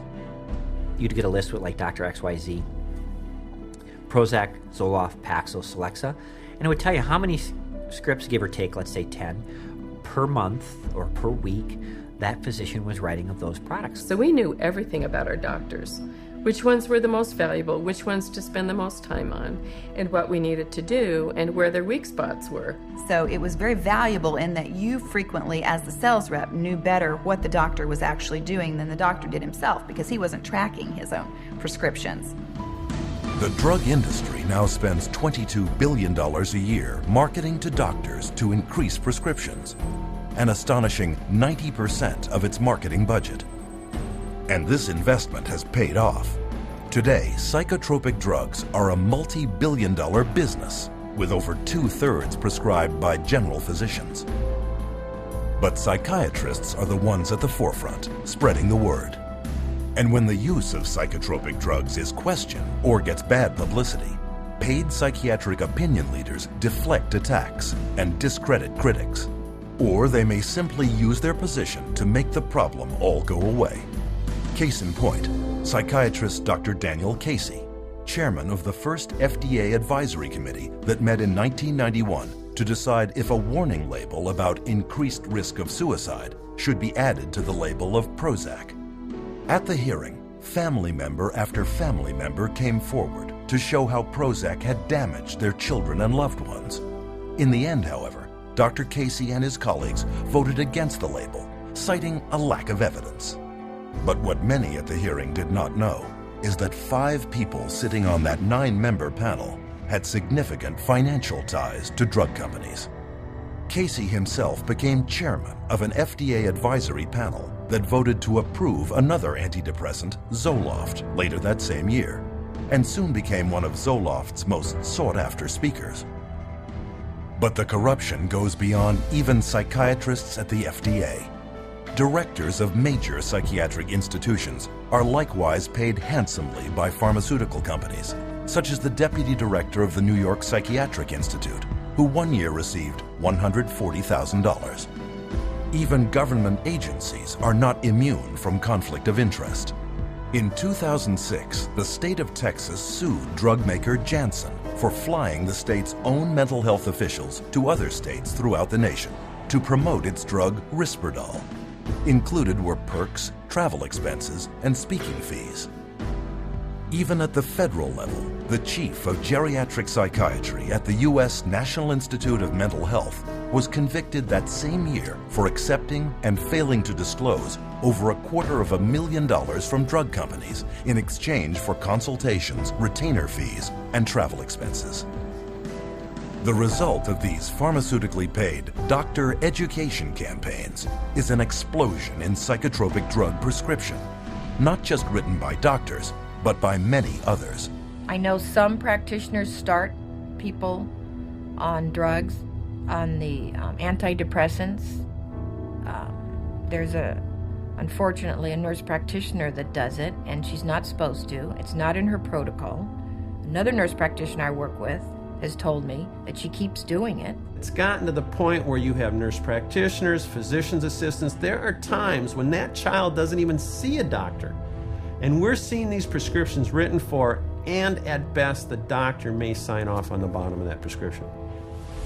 Medical professionals worldwide are handing out psychotropic drugs with seemingly few qualms because they have been assured that they are safe and necessary by the experts in the field, psychiatrists. The psychiatric community is completely responsible for the widespread use of psychotropic drugs. They're the ones writing the scripts to the large extent, and they're the ones that are proclaiming their supposed beneficial effects and I think they're sketchy. The evidence isn't good, and the side effects are horrible. The psychiatrists are the facilitator of the diseases, and therefore the prescriptions. Today, even official psychiatric organizations do not contest that the partnership between psychiatry and pharmaceutical companies in promoting psychotropic drugs to doctors is significant and almost impossible to avoid. But early on, this partnership realized that promoting to doctors was not enough. How could they reach their target demographic, the end user, and drive them into doctors' offices to demand these drugs?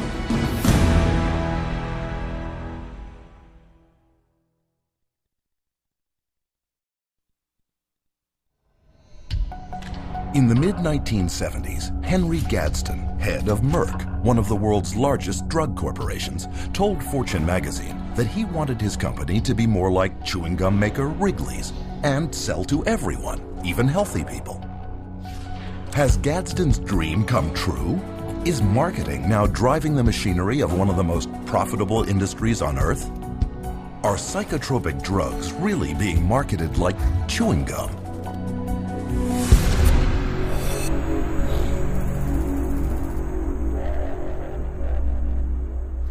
Psychotropic drugs are marketed on two fronts. The first is through sales campaigns aimed at doctors, psychiatrists, and other prescribers. And on a second flank, the drugs are promoted heavily to consumers, you. Until recently, however, it was rare to see a drug advertisement on television because, by law, drug companies had to list all side effects, a list far too long for a 30 or 60-second spot. But in 1997, drug company lobbyists pressured the U.S. Congress to relax this rule and allow them to mention only some of the side effects. With this simple change, advertising psychotropic drugs on American television suddenly became possible. And this opened the floodgates to a torrent of advertising, which soared from $595 million a year in 1996 to $4.7 billion today, an increase of almost 700%. The directed consumer advertising on television, they don't give that message that in order to be healthy, you need to be off drugs. They don't give you that message. They give you the message that, oh, you have a problem, you have an issue, here's the drug that'll fix you. And a lot of money is driving this message home. The average American television viewer now sees as many as 16 hours of drug advertising a year. The pharmaceutical industry reaches right into our living room on a daily basis and tries to convince us that we have this problem that they can solve with a pill. That's dangerous. If you watch any primetime TV, if you watch any primetime news, you're going to get multiple advertisements for whatever the current med is of choice. On television, there are ads now that say, you have got this condition and you're feeling miserable. Ask your doctor to give you this pill. Take this pill, it's over the counter. We're being taught, our society really pushes the idea of quick, simple answers. Ask your doctor if Abilify is right for you. Ask your doctor about Cymbalta. Talk to your doctor about Zoloft. Ask your doctor about Prestige. Ask your doctor if it's Talk to your doctor. Talk to your doctor about the risks and benefits of adding Abilify. If you can convince somebody that they've got a medical or biological problem, that the only thing that solves it is a pill, it stands to reason you're going to sell more pills. To see how effective this Ask Your Doctor marketing strategy is, one study sponsored by the National Institute of Mental Health in 2005 sent trained actors in to doctors and psychiatrists' offices, claiming to be depressed and asking for a specific antidepressant. 50% of them received a prescription for the very drug they requested.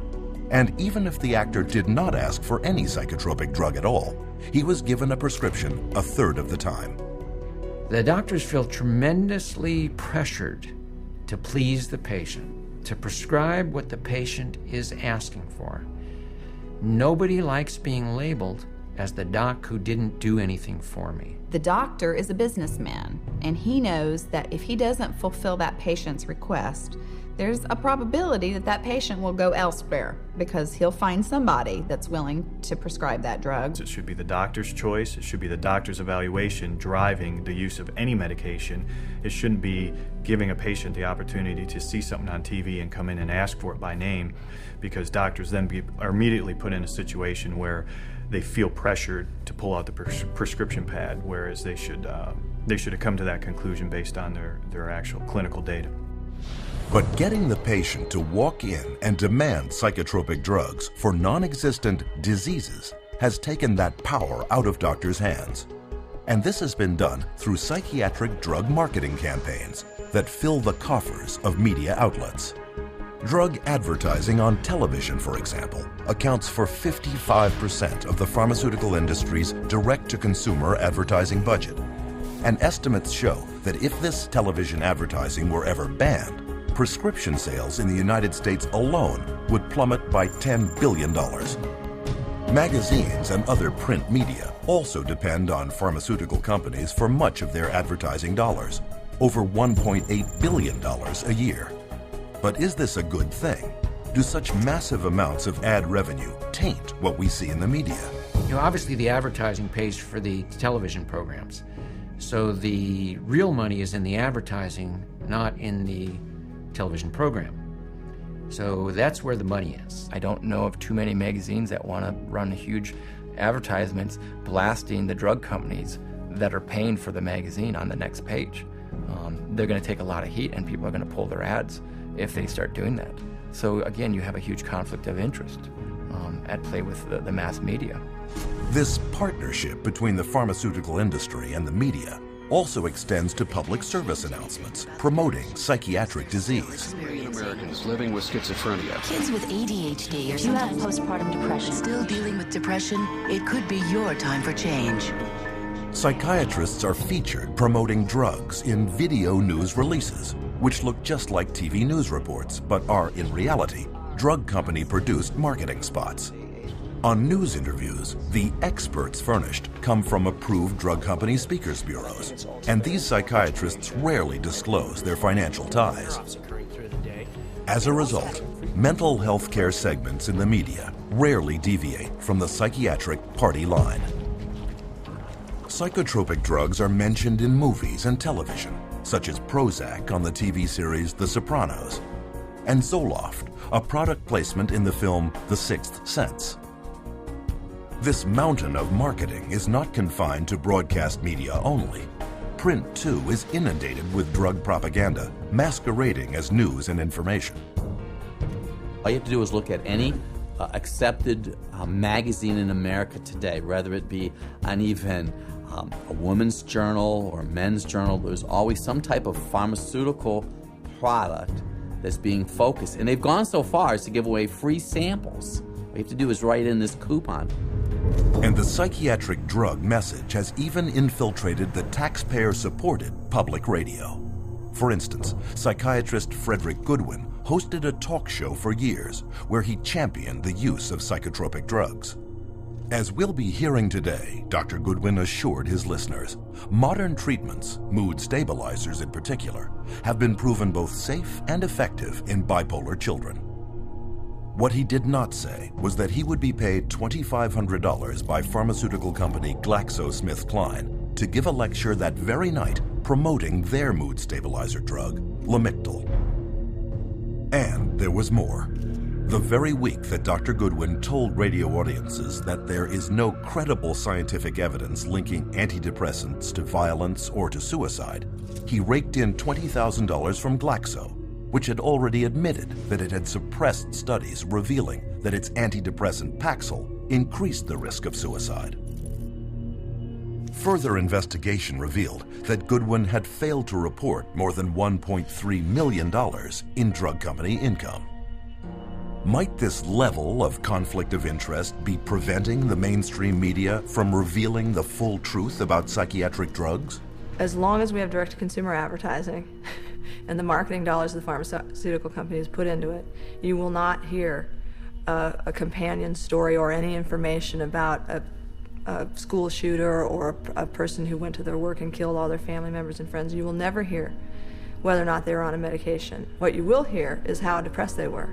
And you'll have consultant after consultant and psychiatrist after psychiatrist coming up and being interviewed to discuss how mentally screwed up this person was and how they weren't doing their treatment the way they were supposed to, or they didn't seek treatment when they should have. This story has protected psychiatrists and their drugs for decades. To understand why one hears it so often, one need look no further than the bottom line.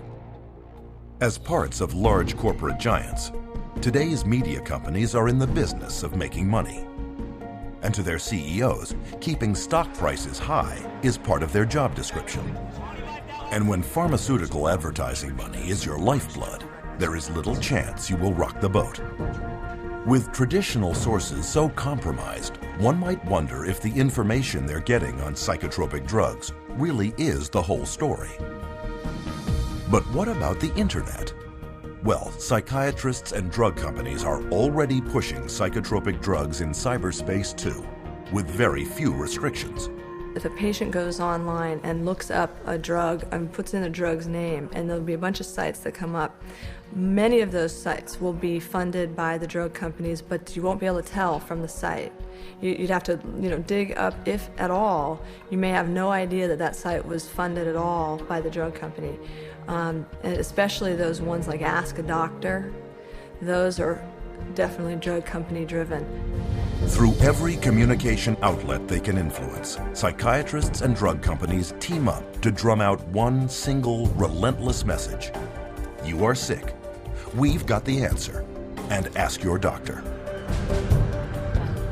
Women are a special target for these campaigns, both through magazines and daytime talk shows. This appears to be working, with almost 2/3 of all psychotropic drugs taken by women. We don't get the full truth because the media is owned by Big Pharma. You just turn on your radio or open your newspaper and you'll find ads. They're not going to bite the hand that feeds them. They don't tell the truth. It's a vicious cycle because the more these drugs are marketed, the more people want to take them. The more money goes to pharma to market more drugs. But despite their success, psychiatrists and the drug companies they work for are not satisfied only with media campaigns.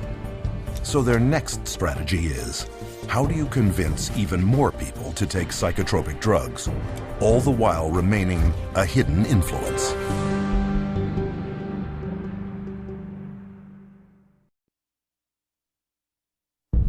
Billions are spent every year by drug companies to advertise their latest drug.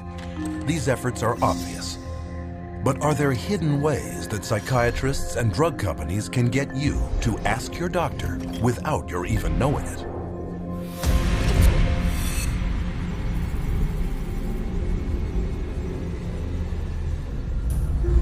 It might seem impossible that an appetite for psychotropic drugs could be created without one's even being aware of it. Could this possibly be true? Well, if you know what to look for, you will find drug marketing campaigns practically everywhere. In hospitals, programs promoting psychotropics air over closed-circuit television networks like the Patient Channel. You can find them in children's books such as Brandon and the Bipolar Bear, where a little boy is told that his feelings are caused by chemicals in his brain that can be controlled with good medicine. There are mental health awareness programs touring college campuses to promote mental health checkups. Another hidden promotion lured high school girls to a conference on eating disorders to pitch them Zoloft. Where do these campaigns come from? Many of them come from industry-funded front groups operated by psychiatrists, but posing as compassionate patient support groups. A group that's focused on people who get depressed, or these support groups. Those are all also funded by and driven by, in large part, the drug companies. The fact that they're being, highly funded by the drug companies puts into question, the information that they're providing. In fact, a recent global survey estimates that 2/3 of all patient advocacy groups depend on drug companies or device manufacturers for at least some of their income. Through media interviews, public service announcements, and promotional events, psychiatric front groups preach the message that at least 1/4 of everyone on Earth is mentally ill. You could be too, and there is nothing you can do about it short of taking psychotropics for the rest of your life. And of all the programs they use to get people onto these drugs, one of the most successful is the benevolent-sounding mental health screening campaign. But it all begins with psychiatrists and their very broad DSM-based screening questionnaires that cover common life situations such as sadness, nervousness, and occasional loneliness. Because the symptoms are so subjective and the way they decide to describe it, everybody's got depression. So then they started targeting the kids and doing this at schools, and they implemented it through the school process of coming to the schools and having depression screening days. People would come in and they'd fill out these questionnaires and, oh yeah, you've got it. Brought in quite a few new customers. But with statistics proving that more than 1/4 of those screened at thousands of screening sites later start taking antidepressants, it's hard to see screening as anything other than a spectacular marketing opportunity. One such front group, Screening for Mental Health Incorporated, sponsors national campaigns such as National Depression Screening Day, which uses simple quizzes to screen people for mental illness. But what is not revealed is that Screening for Mental Health has taken in a total of almost $5 million from at least 7 different drug companies, all makers of psychotropic drugs given to children. Of all demographics, these mental health screening companies especially target teenagers. Teen Screen is the biggest such screening program in the world, a U.S. national program targeting high school students under the guise of suicide prevention.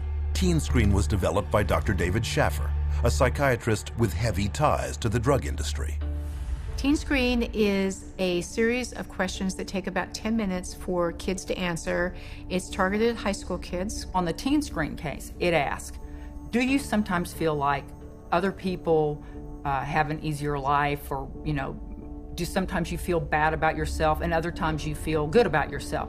Well, given where you are in that particular day and what's happened, you're going to answer that differently. Once this test comes back that the child answered it based on how his emotions were at that very moment, that information gets passed back to the school, possibly the guidance counselor, adjustment counselor, or the school counselor herself, and that child is then referred on to mental health agency. And studies now show that once in front of a psychiatrist, 9 out of 10 children are prescribed a psychotropic drug. Using alarming language and misleading statistics, Teen Screen attempts to frighten parents, fearful that their child may be suicidal. But a closer look reveals that this is not a suicide prevention program at all, but a drug marketing campaign. And this marketing and its wide diagnostic net creates a huge rate of what are known as false positives. By Schaffer's own admission, 84% of all students taking the Teen Screen test were falsely labeled as depressed or suicidal. Predictably, Teen Screen is viewed with suspicion by many parents. To get around this, Teen Screen personnel have offered school children such enticements as movie coupons or free pizza to motivate them to get their parent's signature on the consent form. To eliminate parental objection altogether, Teen Screen has even instituted a passive consent policy, whereby if the parent does not formally object in writing, the child is assumed to have gotten permission and is then screened. Typically, the permission slip that comes home is a permission slip that if you don't sign it, they will give the children the screening anyway. And for many who do complete the screening questionnaire, the results can be devastating.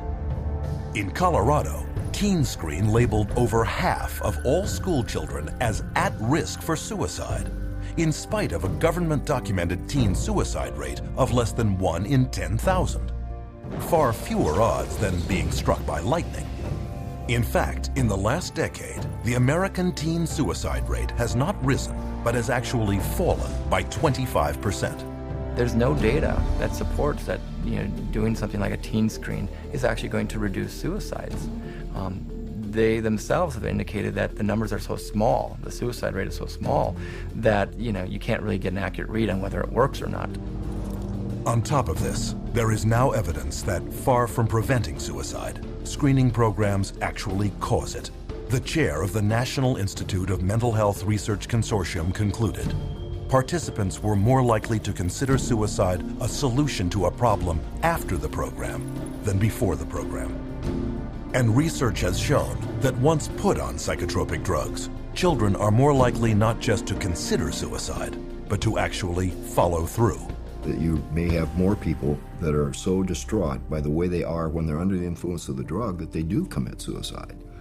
And I think it's entirely possible that they're not, instead of saving lives, they're going to be losing lives to suicide. With no evidence of effectiveness on one hand and a huge downside on the other, Teen Screen is still being run in 43 states at over 500 sites. But it is not the only screening program aimed at children. The Youth Risk Behavior Surveillance System administers a 35-minute test in at least 45 states. Yet another, Signs of Suicide Incorporated, has screened thousands of children at 3,500 schools across the United States. They too are heavily backed by pharmaceutical money. And so far, for psychiatrists and drug companies, it has been a great investment. Throwing out a net in doing a typical teen screen or any type of mass assessment, we now have increased our client population tenfold by kids who need to be either seen by a therapist and or seen by a psychiatrist. The internet is another rich source of new prospects. Take, for example, the Patient Health Questionnaire, a 16-item checklist that allows anyone to diagnose himself with depression within 8 minutes. One of the questionnaires developers was psychiatrist Dr. Robert Spitzer, the architect of DSM-3, and its copyright is owned by Pfizer, the world's largest pharmaceutical company, and maker of the antidepressant Zoloft. There is also a 2-question version that can take less than a minute to advise you to ask your doctor. Online screening questionnaires abound, testing such potential psychiatric disease categories as bipolar disorder, ADHD, narcissism, self-esteem problems, eating disorders, and sex addiction. We all have ups and downs because that's what normal life is. If you administer the screening on those times where you have down, you're going to be labeled as having a mental health issue. Where if you took the same screening later, you may not be, but you've already been labeled that way. And that's the danger of that. And labels last a lifetime. So far, screening campaigns have been limited to those willing to participate. But what if the screenings are no longer voluntary? Will this lead to increased drugging?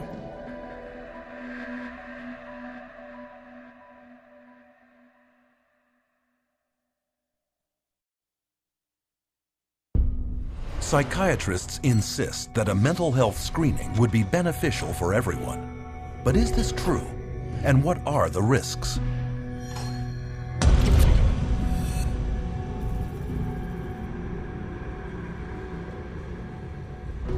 In 2003, a presidential advisory group known as the New Freedom Commission on Mental Health issued a comprehensive program that laid out its strategy for screening major segments of American society for signs of mental illness. Some of their goals included programs creating early detection of mental illness, enlarging the role of schools in diagnosing and treating mental problems, and expanding the use of mental health screening beyond the psychiatrist's couch and into the offices of primary care physicians. It's going to screen the population for mental health, the whole population. They're going to do it by stages, starting with school children, of course. So far, mandatory mental health screening is not yet a reality, except for a few small segments of society. One of them consists of the most powerless and disenfranchised of them all, foster children. A child goes into foster care. They label the child with some kind of a psychological problem. The child is immediately sent to therapy. Well, the therapist will say, well, I believe the child needs to be on something. So they recommend that the child see a psychiatrist to have the drug administered. Out of the 60, 65 families that I see, easily 90% of the kids they have the mental health diagnosis to begin with. If they get it from a psychiatrist, it almost always comes with meds. And I think that we see identified as at-risk kids in the community, and we see some of the most intense situations, and a lot of them are on 4 or 5 different meds. I've seen children that the day they're taken out of their parents' custody and placed into state custody actually seem happy, healthy, vibrant, energetic. And then, 2 months later, after they've begun taking these medications, they are very slow. They are zombie-like, is the best way to describe it. Today, all children entering Texas's foster care system receive mental health screening. The result? 60% of the state's foster child population is diagnosed and put on at least one psychotropic drug, including some children as young as 3 years old. And it is worse in other states. In Massachusetts, for example, 2/3 of children in state care are being treated for mental illness.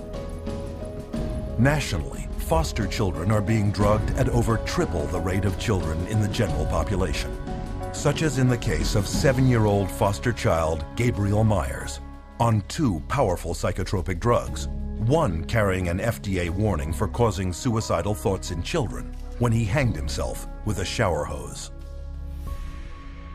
Another market segment is active duty soldiers who are routinely screened at military clinics, labeled with a mental disorder, and given powerful and potentially violence-inducing drugs. Iraq wasn't like Vietnam. There weren't illegal drugs everywhere.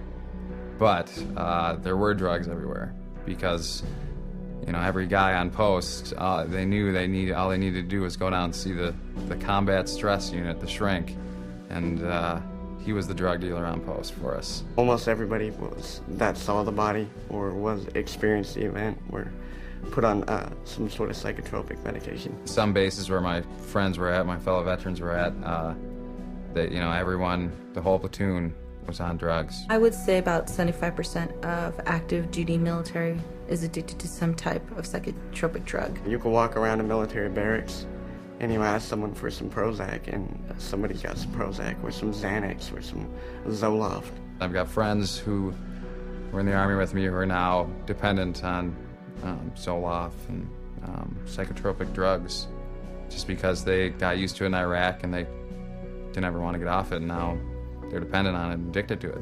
We have huge numbers of military people on antidepressants, and instead of the suicide rate going down, which you'd expect if the drugs were effective, the suicide rate is going up. This last January, we had more soldiers commit suicide than we had die in combat.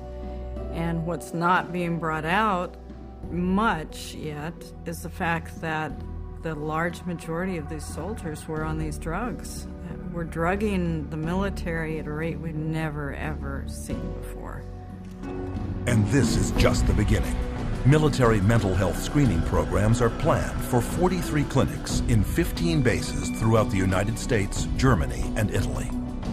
Studies reveal that as many as 12% of those serving in Iraq and 17% in Afghanistan are on some type of antidepressant or sleeping pill. A total of 20,000 service members. But this number pales in comparison to the number of pregnant or postnatal women that could be drugged should mandatory psychiatric screening laws for them come to pass. And when a woman is pregnant, right during the pregnancy, specifically right afterwards, her hormones are changing and sometimes raging. And to screen them and call it mental illness, if they have any type of emotional issues in any way, shape, or form, is utterly ludicrous. Even without laws mandating it, expectant mothers may be screened for mental illness and not even know it. Here are some women interviewed coming out of their doctor's offices. Have you ever been screened for mental illness? I have not been screened for mental illness. No, I've never been screened for any mental illness. I don't remember any pre-screening. I have not been. No. No? Have you ever been screened for any mental illness? No, I have not been screened for any mental illness. Did your OB/GYN or gynecologist have you fill out a questionnaire that contains psychological questions? Yes, my OBGYN did give me a questionnaire that has psychological questions. I've never been screened for mental illness. Yes, I would say the first time I went to see my OBGYN, I did fill out questionnaires about even family medical history, my mental state. I've not been screened for any mental illness or depression. I took a questionnaire at my 6-week checkup, and it basically asked me about if I was crying, if I felt depressed. Yeah, it was a questionnaire about depression. If you're depressed, or if you had any history of depression. Are you happy with your normal day? Are you happy about being pregnant? Have you ever hurt yourself? Are you happy? If I feel like hurting someone, if I was angry. Do mental illness run in your family? You know, it was very noticeable to me after the pregnancy that they're actually fishing for the postpartum depression. When I was pregnant with my daughter, before I had her, I had to take postpartum depression medicine from my 7th month on to my 9th month. And where is this screening leading? To programs like a little-known drugging scheme originally formulated in Texas in 1995 called the Texas Medication Algorithm Project, or TMAP. TMAP is a program that was originated starting in the 90s, a collaborative group of doctors from University of Texas and the Texas Department of Mental Health and Mental Retardation. And what it was supposed to do was come up with the best practice for treating mental illness. Using research funding from 11 different pharmaceutical companies, this panel, dominated by psychiatrists, created a step-by-step flowchart that requires the prescribing of only the latest and most expensive psychiatric drugs for patients with mental problems. And if one psychotropic didn't work, doctors were obligated to try another expensive one. And if none worked, the next step would be electric shock treatment. But those running TMAP were hiding a major conflict of interest. They didn't disclose that the researchers that were all involved in creating this, almost every single one of them had financial relationships with the pharmaceutical companies. But Texas isn't the only state with problems of corruption. Alan Jones was an investigator in the office of the Pennsylvania Inspector General. I learned that these monies were all coming in to the state to support and to promote a program called TMAP, the Texas Medication Algorithm Project. And so my concern was piqued very quickly that there was at least one state official who might be inappropriately receiving and dispersing monies from drug companies. They called it PenMap, but it was based entirely on the TMAP model.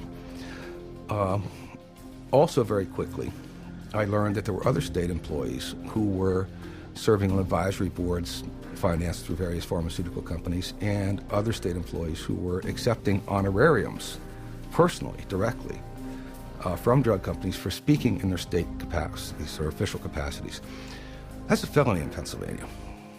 I saw there was a much bigger picture and attempted to surface that bigger picture and was consistently told to back off. I was told that drug companies write checks to politicians on both sides of the aisle. Back off. You will not expand this investigation into the drug companies. Continued to press the investigation, much of it on my own time at this point. I became increasingly alarmed that all of the drugs recommended by the TMAP program were exclusively the new patented atypical antipsychotics for schizophrenia and all of the brand new patented SSRI antidepressants. None of it added up. When it became obvious to me that my investigation was not going to be permitted to continue, and it became obvious to the Inspector General's office that I was not going to stop, I was removed from lead investigator on the case. They threatened me with loss of career, with loss of job, with loss of reputation, essentially. Despite the investigation resulting in the conviction of Pennsylvania's chief pharmacist, TMAP and offshoots like PenMap spread throughout the country, generating billions of dollars in drug sales. But the psychiatric gravy train comes at great public cost. In 2001, TMAP and its children's equivalent CMAP bankrupted the Texas Medicaid program and the state's mental health and prison systems. So, what do we see in the final picture? a government-run, taxpayer-funded mental health screening program wherein every person judged by psychiatrists to have a mental illness is given powerful, dangerous, and expensive psychotropic drugs. And if they don't work, electroshock treatment. They're going to start with school children on the New Freedom Initiative. Then they're going to move it to senior citizen nursing homes. Then they're going to move it to, of course, military. And then parents. By the time you're 18, you've been screened in utero when you were an infant. You were screened as an infant when you first came out. You were screened in your daycare. You were screened then at school. You were screened at the pediatrician's office. You're screened in high school. You're screened over and over again. And to sit there and pass laws requiring that people be screened and drugged based on screening under state law or federal law is really, it's criminal. It should not be done. They're marketing this madness all over this country, and we are actually becoming an example for the rest of the world. So we're, again, the poster child, if you will, and so the rest of the world is spending more and more on drugs.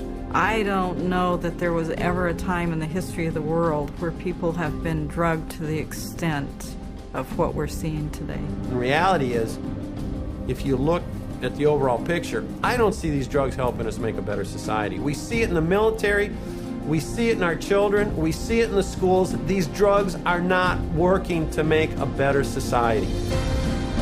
And with hidden mental illness marketing campaigns at full tilt, what happens to patients once diagnosed and delivered into the psychotropic drugging machine?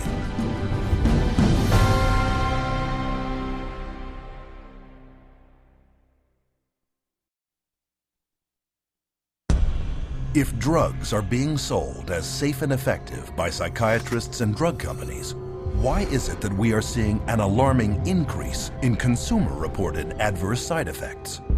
What are psychiatrists not telling us?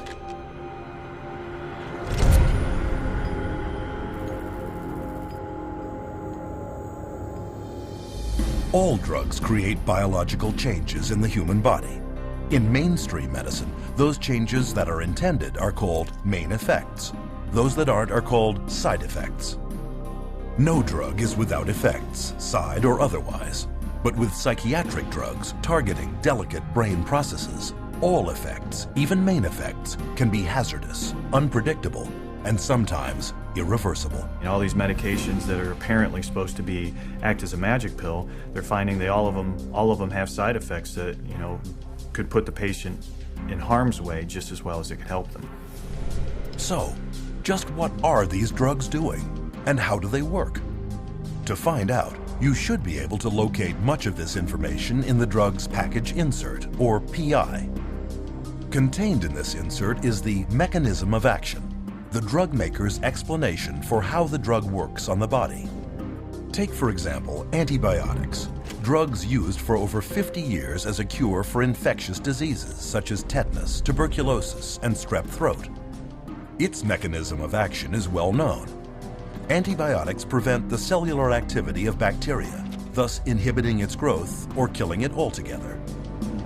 But with psychotropics, drug makers say on their own package insert that their mechanism of action is unknown. Most of the medications that are given to clients, whether they're SSRI medications or they're antipsychotics, a lot of the pharmacology of these medications, they don't even know how they work in the first place. But it has been noted that there is one primary side effect of psychotropics that is common to all. Most medication and psychotropic medication, I've noticed, tends to flatten the things, so that while you're decreasing the depression, you're also decreasing the joy. And so you're minimizing what it means to be human in the service of avoiding dealing with a problem. They can't connect to the world around them. They feel like there's no feeling, which is, you should have some feeling there. All that's doing is really numbing them down, and they're not doing the work that they need to do to resolve that issue that's going on somewhere internally. But the numbing of emotions is not the only way psychotropic drugs affect the user. Each of the 5 main classes of psychotropics has side effects of its own. Typical antipsychotics such as thorazine are powerful chemicals originally designed to shut down the central nervous systems of mental hospital inmates. They are now mainly used on people with serious mental problems, and they can cause feelings of helplessness, deterioration of the mind, neurological damage, dementia, trembling, twitching, and damage to internal organs, to name a few. Anti-anxiety drugs such as Valium and Xanax are prescribed for nervousness, anxiety, and panic disorders. They can cause patients dissociation, cognitive impairment, increased aggression, fatigue, hallucination, and acute amnesia. They've got foggy thinking, they're bloated, they have weight gain, they're now diabetic. It's one symptom after another, all caused from the drugs that they're taking, and they don't realize it. Stimulant drugs like Ritalin, Adderall, and Concerta are mainly used for people with so-called attention problems, such as attention deficit hyperactivity disorder. These drugs are very addictive and can result in stunted growth, weight loss, manic behavior, heart palpitations, neurological tics, cardiac arrhythmia, gross brain shrinkage and malfunction, anxiety, insomnia, violent behavior, and even sudden death. Ritalin, a stimulant commonly prescribed to children, acts on the body in a very similar way to cocaine, but is far more potent. And recent studies show that it can cause permanent changes in children's developing brains. So you're going to have problems, and it is shown that some of these medications, particularly the stimulants that they're giving like Ritalin, Concerta, all the ADHD medications actually shrink brain tissue. They know that these psychiatric drugs destroy cells, destroy brain cells, shrink brain tissue. How can that possibly ever benefit anyone? It can't. That's the simplicity. It's not possible. Antidepressants are a fourth class of psychotropic drug. As their name suggests, they are used to treat depression and mood disorders. The list of side effects includes blurred vision, dry mouth, low blood pressure, internal bleeding, weight gain, sleep disturbance, seizures, impaired cardiac function, and psychosis. The most common thing that I see is the sexual dysfunction. So women having a hard time reaching orgasm or just finding that their libido is lower. And I see that with men as well. And the second most common thing I see is weight gain. I have to say it is not terribly uncommon to see a 40-pound weight gain with antidepressants. One study found that Paxil, a leading antidepressant, increases the risk of breast cancer in women by 7 times. Perhaps riskiest of all is the drugging of pregnant or postnatal women with antidepressants for depression. When the mother takes the drugs, the psychiatric drugs, or any type of drug in that, like an antidepressant or an anti-anxiety or an antipsychotic drug, that's going to affect the baby as well as the mother, not just the mom, because the baby's going to get it straight through the umbilical cord, through the bloodstream. The drugging of pregnant women has led to a 20 to 30% hazard of preterm birth, brain damage, and lower fetal age at delivery, and nearly triples the risk of severe birth defects. And the antidepressants have been shown to cause something called PPHN, which is a heart problem in newborns. And I think it's criminal to be giving medications to women knowing that their babies are going to be at risk. When mom takes Paxil, she can have a baby born with sometimes they have the limbs are missing. It's called limb reduction. They can have cleft lip. They can have serious heart defects, missing chambers, or the arteries in the wrong place. And also can be born with the organs growing outside of the body. And these are just a few of the many, many side effects of psychotropic drugs. Among the top 3 best-selling antidepressant drugs, called SSRIs, there are 1,817 possible side effects associated with Prozac, 2,194 with Zoloft, and 2,497 with Paxil. Interestingly, among these is the worsening of the exact same symptoms the drugs claim to address. They cause depression. They cause suicidal tendencies and ideologies. So they cause a lot of the very exact symptoms that they're supposed to be correcting. They're being treated for depression with a product that's going to create depression. They're treating for a psychosis with something that's actually going to create or has the potential of creating a psychosis. Atypical antipsychotics, one of the newest classes of psychotropic drugs, are used mainly on adults and children diagnosed with bipolar disorder. They are also known as mood stabilizers. Though launched with storied claims as miracle drugs with little or no side effects, atypical antipsychotics have recently been exposed as creating severe weight gain, diabetes, coronary heart disease, acutely irregular muscle movement, pancreatitis, and delirium. Though the new antipsychotics were originally approved only to treat schizophrenic adults, over a 7-year period, prescriptions for children jumped 5-fold to an estimated 2.5 million prescriptions. And this drugging is coming with serious consequences. You know, I've seen kids who have had significant weight gain on some of the antipsychotics, where they were pre-diabetic. You know, they've had, you know, changes in some of their cardiovascular functioning. So there are potentials to really damage the child's health. When you get drugs that you're giving to kids that we know cause extreme weight gain and attack the liver, attack the kidney, that have long-term results, these children that we're giving them today, this medication, we may be doing, you know, kidney dialysis for in 10, 15 years. And it is not only children that can be affected. It has been estimated that psychotropic drugs are to blame for over 16,000 traffic accidents every year in the United States. And this study only looked at drivers 65 and older. And what happens when these unwanted side effects surface? Usually, the psychiatrist will prescribe yet another drug. It's called polypharmacy. It's just, adding additional, if the first drug doesn't work, you add a second drug. If you have an adverse side effect from a drug, then you add another drug to deal with the adverse side effect. And then let's say they start an antidepressant and now they can't sleep. So in order to counteract that, they'll be given a sleeping pill. Then a tolerance builds up. So they might now need another drug because they're now at a tolerance level of the first drug that it's no longer creating the, quote, expected or helpful result. It's not uncommon to see people 5, 6, 8, 9, psychotropic drugs. And there's absolutely not a shred of research that supports that these drugs can be used safely and effectively in combination. Consider tardive dyskinesia, a movement disorder entirely caused by psychotropic drugs. For 20 years, beginning in the 50s, psychiatrists failed to inform patients about the link between tardive dyskinesia and antipsychotics, such as Thorazine and Haldol. By the time psychiatrists admitted the truth about their pills, thousands had been permanently crippled.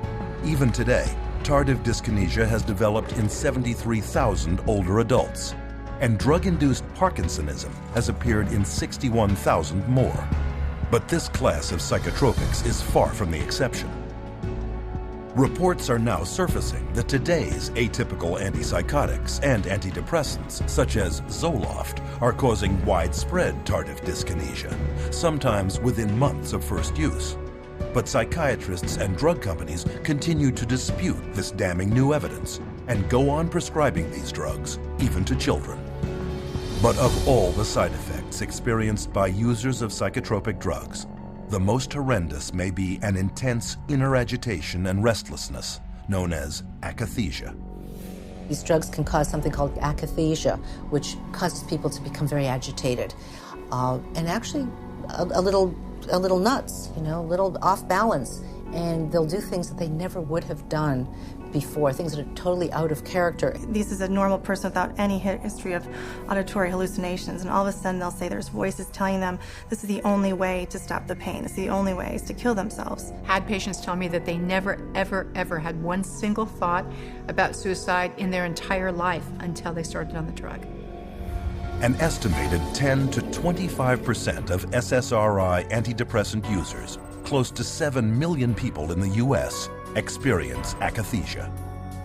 And Psychiatry's Diagnostic and Statistical Manual of Mental Disorders even admits the connection between psychotropic drugs, akathisia, and suicide.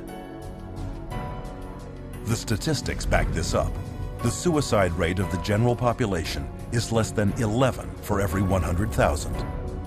But for every 100,000 people taking SSRIs, the suicide rate jumps to 718, over 65 times more.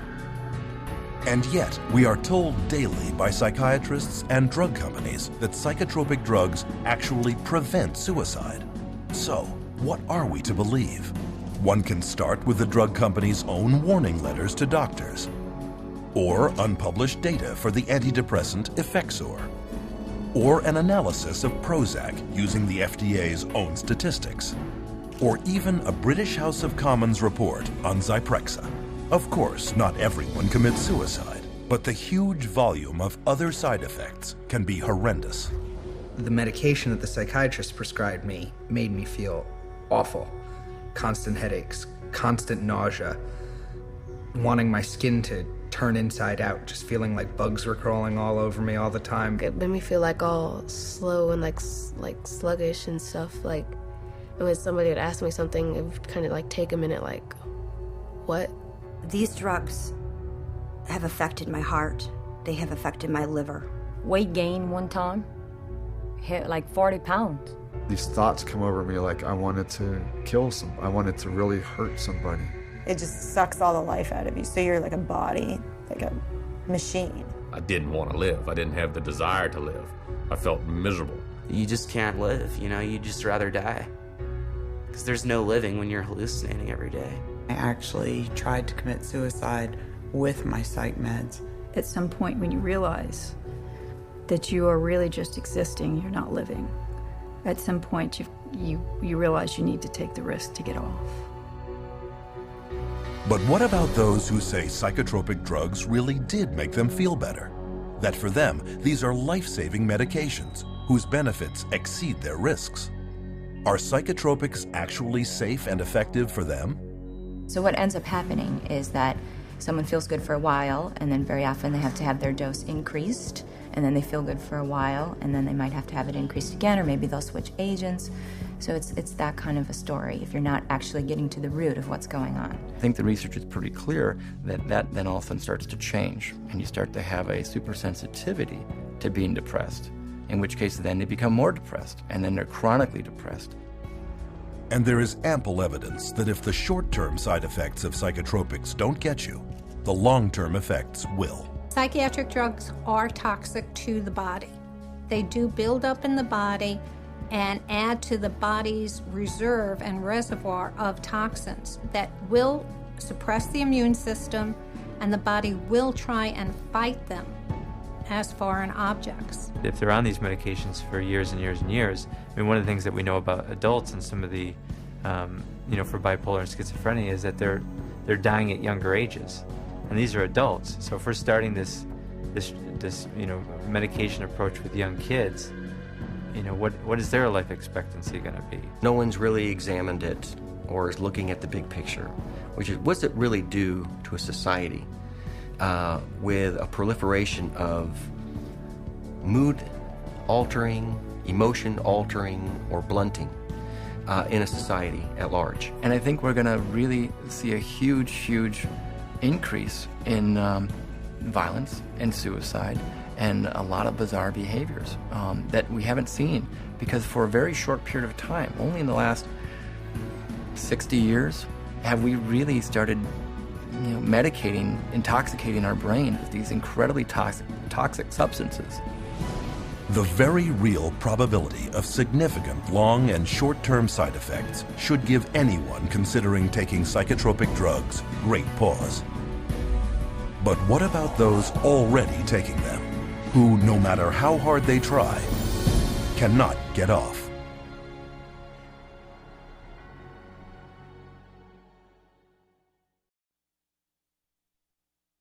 Psychotropic drugs have long been noted for having a multitude of physical and emotional side effects that many simply cannot live with.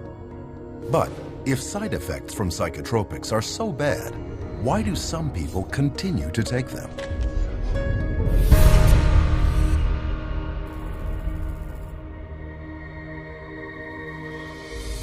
Psychiatrists, drug companies, and even government agencies are entrusted with the safety of the drugs they put on the marketplace.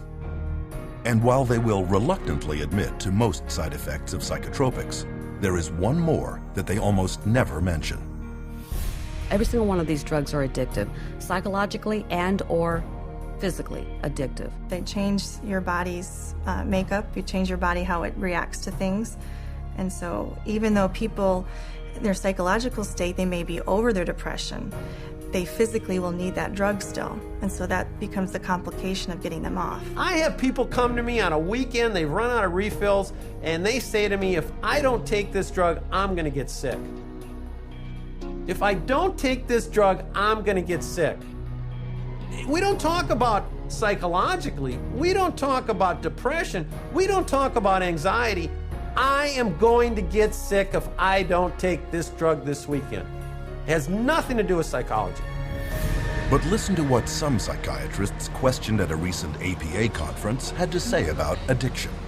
How addictive are psychiatric drugs? They aren't. Only benzodiazepines. They're not addictive at all. Antidepressants are not generally considered addictive. SSRIs are not addictive. Antipsychotics, they don't cause addiction. Major tranquilizers are all safe as far as addiction is concerned. The drugs that most of us are using in neuropsychiatry are not addictive at all. So who's right? To find out, we need look no further than former patients with first-hand experience. The psychologists and psychiatrists, I went to both. They never told me that they would be addictive. They would cause me to have these thoughts. For sure, the psychiatric drugs I was on was addicting. Within six months to 9 months, I was hooked. Boy, Xanax had a hold of me. I mean, I was going through a bottle of pills every 3 or 4 days. I lost my job over it. Over a prescription drug that's not supposed to be addictive, I lost my job. The reality is that it is addicting. It will wreck a person's life. This conflict on addiction all comes down to a definition of words. Most people think of addiction as an uncontrollable psychological or physical need for a certain substance. But not psychiatrists. They define addiction as the craving of a higher and higher dose of the same drug, while the uncontrollable need to keep taking a drug is categorized only as dependence. This is why psychiatrists will not admit that their drugs are addictive. In their definition, a very small percentage of people become addicted. The reality is a large percentage of people can't get off these drugs, and they call that dependence. It's all a matter of how they term it. And when you look at addiction, it could be that their tolerance increases and their needs and wants to use the medications increase, or it could be they simply, once they start on the medication, they're not able to come off of it without help. They try to, and as soon as they try to come off the medications, they start to have symptoms that are unwanted and obviously keep them wanting to take the medications again. When you explain to them how addictive it is, they are surprised because they're like, well, it's a prescription. So I do believe that a lot of people don't really know how harmful these meds are. They don't view them as dangerous as some of the street drugs. But many psychotropics have become street drugs, especially the class of drugs given to children diagnosed as having inattention or hyperactivity. Stimulants such as Ritalin, Adderall, and Concerta are so habit-forming that they are listed by the U.S. Drug Enforcement Administration as Schedule II drugs, highly addictive substances on the same list as morphine and cocaine. Biochemistry and pharmacology of Ritalin is exactly the same as that of cocaine, except for the speed of onset. The similarity between Ritalin and cocaine becomes obvious when considering the major problem of stimulant abuse in our schools, where tablets of Ritalin and its chemical cousin Adderall are taken recreationally by kids in schoolyards. Some of my friends took Ritalin and Adderall just to get high, that I've known throughout the years. Kids will chop that stuff up with a razor blade. It's pure, man. Pure drug, you know? That's why kids like it. They'd chop it up with a razor blade and snort it. My cousin Sammy had this Ritalin, and we would eat it, and we'd be able to stay up all night and play video games. It was pupils would dilate. It was just outrageous. Matter of fact, in 8th grade, I got kicked out of school 3 days before it let out for selling Ritalin and actually snorting lines in the back of the classroom. So yes, sir, it definitely caused me some problems there, and I definitely had people buying them from me. Yes. This is no small problem. In 2006, researchers discovered that more than 7 million Americans had misused stimulants, with 75,000 American teenagers and young adults becoming addicted every year. Beyond just addicting its users, stimulants are also well known as gateway drugs that lead to further addiction to such street drugs as cocaine, heroin, and methamphetamine. When you provide drugs in a manner in which most of our children are being provided drugs at an early age in life, only prepares that child to be on more drugs as they get older.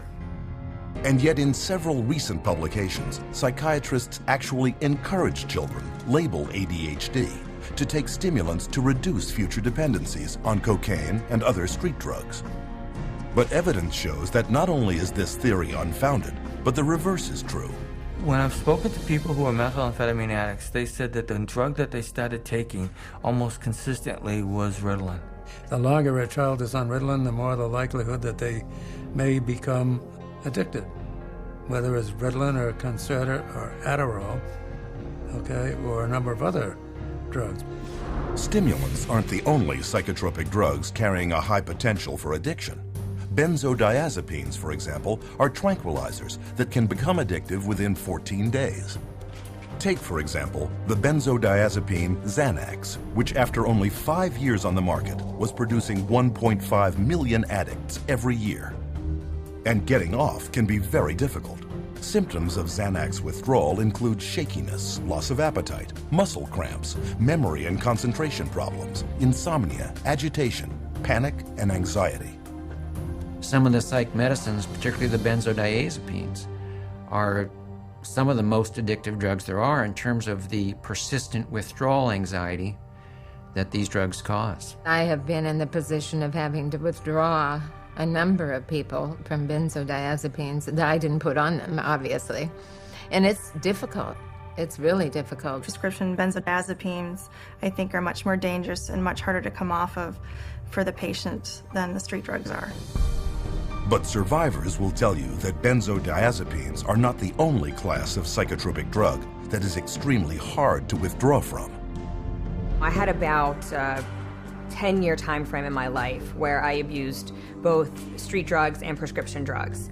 And the drugs that were the hardest to come off of, in my opinion, were the psychiatric medications. And I mean worse to come off of than a drug like heroin. Withdrawal symptoms from the psychiatric drugs just made my mind go crazy. I couldn't think. I couldn't form coherent thoughts whatsoever. I was racing. I had highs and lows, ups and downs, hot and cold sweats. I went through seizures.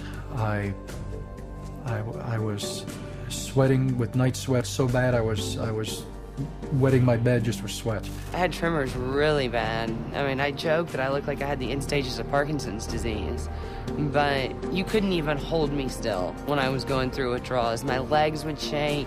I couldn't sleep. No one in the world should have to go through what I went through, in my opinion, and I wouldn't wish it on my worst enemy. Even newborns born to women taking psychotropics while pregnant can undergo withdrawal. These infants could experience irritability, hyperactivity, abnormal sleep patterns, vomiting, diarrhea, and failure to gain weight. But it is the amplification of certain side effects caused by withdrawal from psychotropics that can have a disastrous effect on the individual. Now the person stops taking the drug, and the effects of the withdrawal or the effects of stop taking the drug are increased and amplified symptoms like the depression or suicide ideas, or etc. They have tremendous mood swings. They invariably get violent.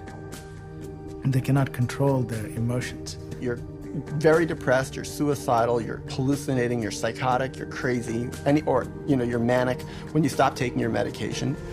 This is why improper withdrawal from SSRI antidepressants in particular has been shown to trigger mood swings and uncontrollable anger, which have been implicated in many recent killing sprees.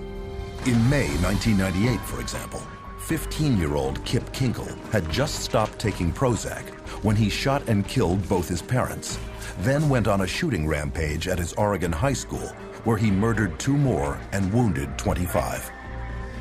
In November 2007, Pekka Erik Ovinen shot and killed 8 at his school north of Helsinki, Finland.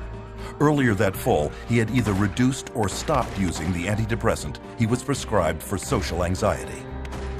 Valentine's Day 2008, Northern Illinois University, Stephen Kazmierczak walked into a crowded lecture hall and opened fire, killing 5 and wounding 18.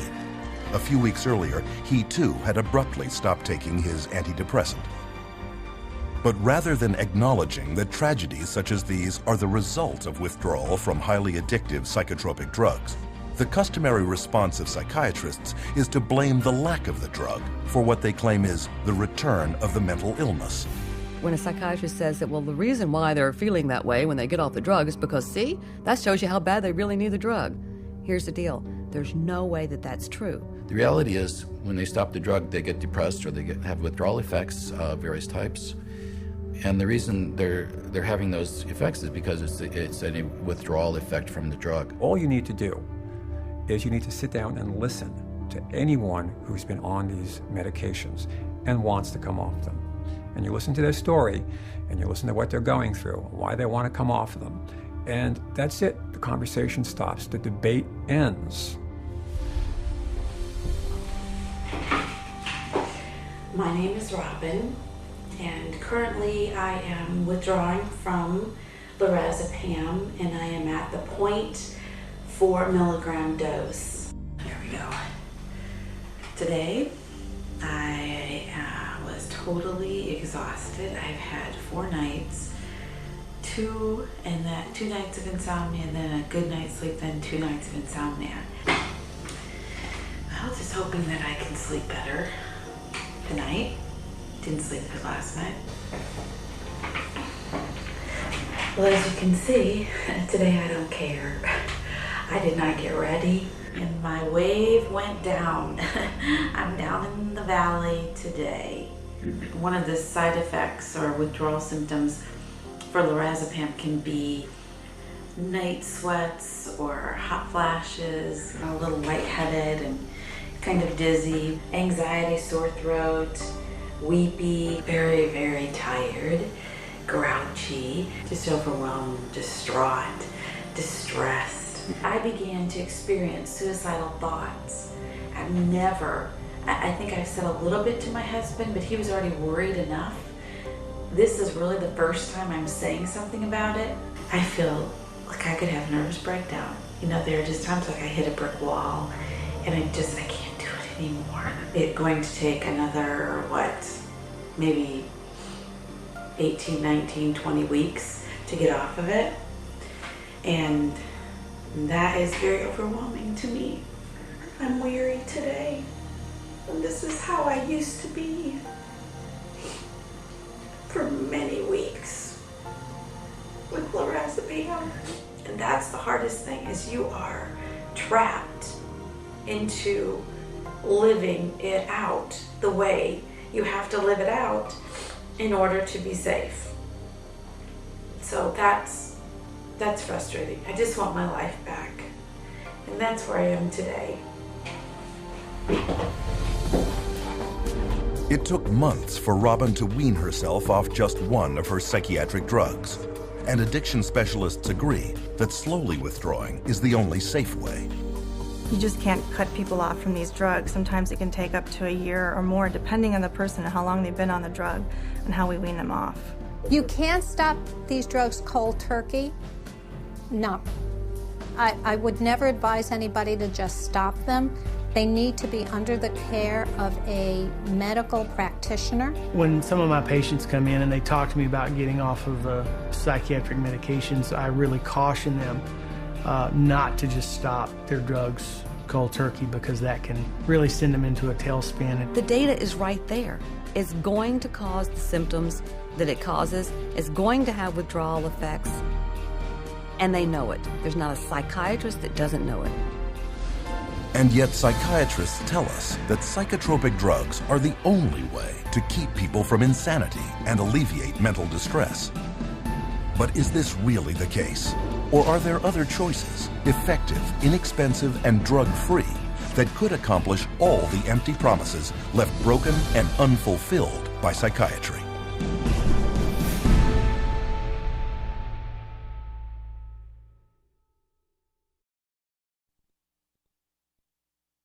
After all that we have seen, should we believe psychiatrists when they claim that just around the corner is their next new breakthrough? And if psychiatry isn't working, where do we go from here?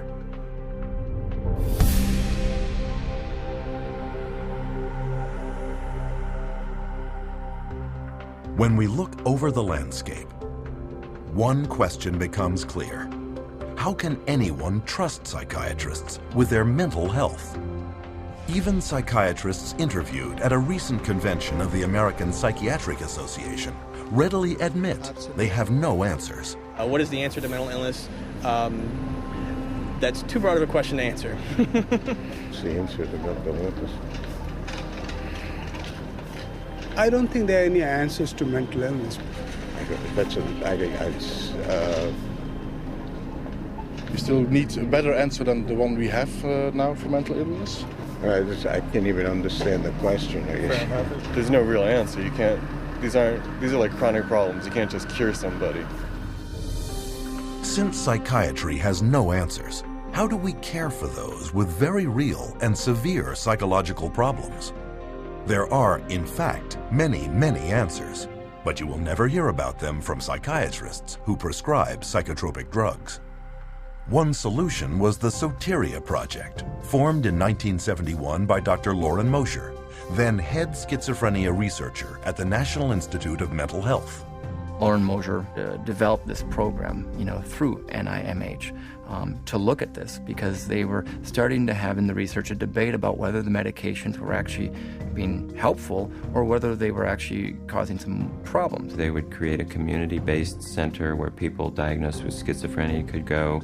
It was going to be non-drug oriented because he didn't believe that psychiatric drugs were the answer to schizophrenia. It provided a place to where there could be people there who would be supportive and be there during the time they have a crisis. Instead of medicating them, be there with them and help them through it.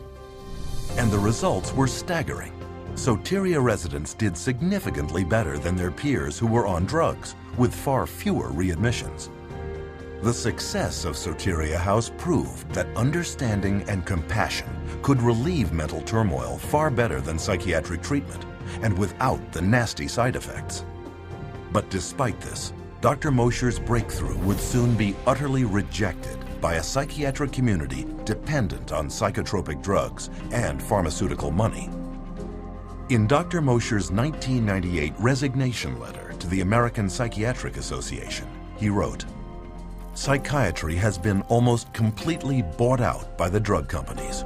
We condone and promote the widespread use and misuse of toxic chemicals that we know have serious long-term effects. Is psychiatry a hoax as practiced today? Unfortunately, the answer is mostly yes." When people ask me about why aren't there more places to get this type of treatment and why is biopsychiatry kind of taken over, if they were effective, why did they go away? And I really think that it goes back to the question of money.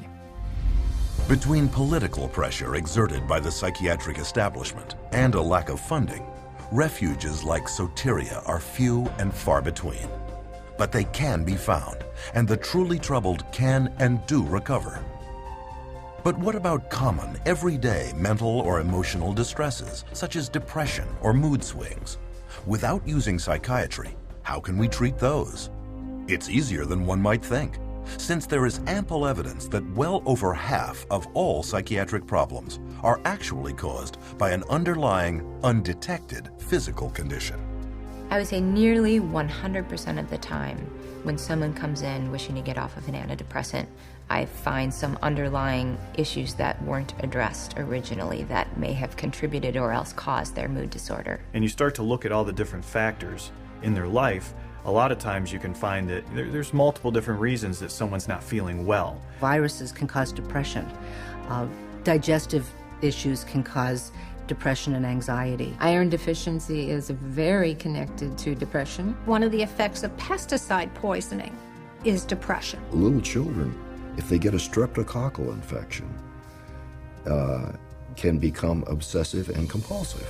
I've seen people with bipolar disorder, manic depression, who have food allergies. Pretty much any kind of psychiatric problem can be associated with a low thyroid state. A ton of difficulties that a person has that can manifest itself as a supposed mental illness, but you fix the hormone, you fix the gland, you fix the nutrition.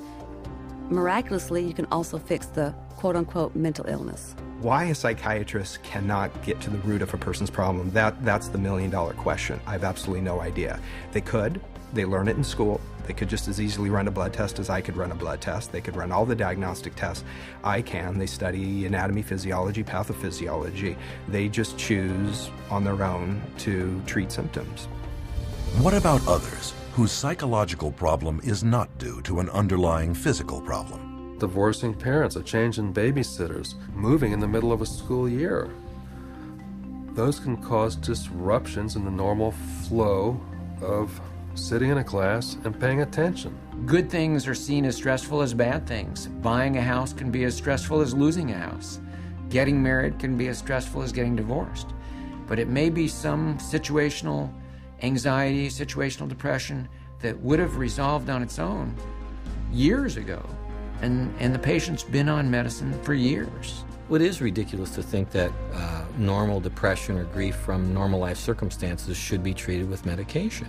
We didn't think this way before we had them, because people just took it for granted that life was difficult at times. It was stressful, painful, and, difficult emotions, be they anger, pain, sadness, grief. All these things are normal reactions, and to cover that up with medication is really to turn your back on what makes us human beings, which is our emotions. Of course, serious mental problems do at times require the assistance of others. But because of the massive money power of pharmaceutical companies that keeps paid psychiatrists propped up in positions of influence over the public, the media, and the rest of the medical field, the only treatment you will ever hear of is psychotropic drugs. But there is one thing the consumer can do: insist on full and accurate informed consent. Informed consent boils down to the patient must be told about their diagnosis and what the risks and benefits and alternatives are to the treatment. Risks and benefits and alternatives to the treatment, risks, benefits, and alternatives to not treatment. So what are the key points of informed consent when it comes to psychotropic drugs? 1. Psychiatric disorders are not actual diseases requiring medical treatment. 2.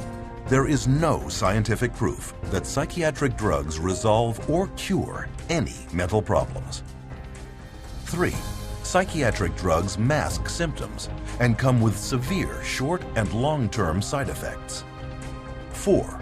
Psychiatric drugs can cause dependency and addiction. 5. Most mental problems are caused by an underlying physical illness. 6. No matter how severe the emotional or psychological distress, there are many effective options that do not involve psychiatric drugs. Unfortunately, these points are rarely told to patients. I have over 2,000 clients, and I can honestly say 100% of them that have come to me, it has either been suggested that they take psychiatric drugs or they actually have taken them. And probably 70 to 80% have actually fallen into the trap and taken the psychiatric drugs because they didn't know what else to do. 50% of patients who are not treated for depression come out of it on their own without any therapy. Okay, that's never on an informed consent, but it is a fact. So, there's never a full informed consent. But the truth is coming out. 14 U.S. state laws now severely restrict the psychiatric labeling and drugging of children. And a 2004 federal law prohibits school personnel from forcing parents to medicate their sons or daughters with psychotropics. Meanwhile, the U.S. Food and Drug Administration has slapped their black box warning label on antidepressants for suicide in children and teenagers, and another warning on stimulants for heart attack, stroke, and sudden death in people of all ages. On another front, psychiatric survivors are now successfully pursuing legal remedies for the crippling effects of psychotropic drugs. Since 2005, there have been 50,000 individual product liability and personal injury lawsuits filed against drug companies for damage caused by psychotropic drugs, an average of 34 suits a day. Eli Lilly, accused of illegally marketing its antipsychotic Zyprexa, has paid out more than $2.5 billion in settlements to 34 states and 31,000 plaintiffs. In 2009, drug maker Pfizer agreed to forfeit over $2.3 billion, in part for colluding with a psychiatric front group to illegally market its antipsychotic, Geodon. Yet with yearly pharmaceutical revenues around $600 billion, drug companies treat judgments and penalties as just a cost of doing business. In fact, billions have been set aside in advance for just that purpose. The pharmaceutical industry has such a huge financial base that even hundreds of millions of dollars in fines is basically meaningless to them. Fines for some of these transgressions are like petty cash to the big companies. They're more concerned about the reputation that might be damaged by this. The main thing they do there is just try to hide the fact, and the quickest way to hide the fact is to quickly pay the fine and get out of town.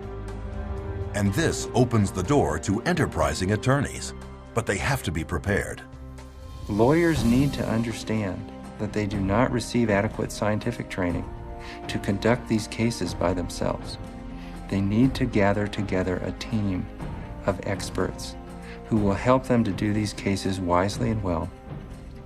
And then other people will begin to see the rates of success that we have had over the last 12 years doing what I call science-intensive litigation. You have to go to the experts in the field and say, okay, bring your expertise to bear, come to court, and tell people what you know. I have found that there's an overwhelming number of people that when they see the atrocities that have occurred with psychiatry and the way people have been treated, they are very willing to come over and testify against psychiatry and testify against techniques that are being used. The court system is just one area where people are speaking out. You too can help by sharing this documentary with coworkers, clients, patients, friends, and loved ones. In doing so, you will answer our final question. What can I do to protect our world from the scourge of psychiatry and psychotropic drugs? Get the facts at cchr.org.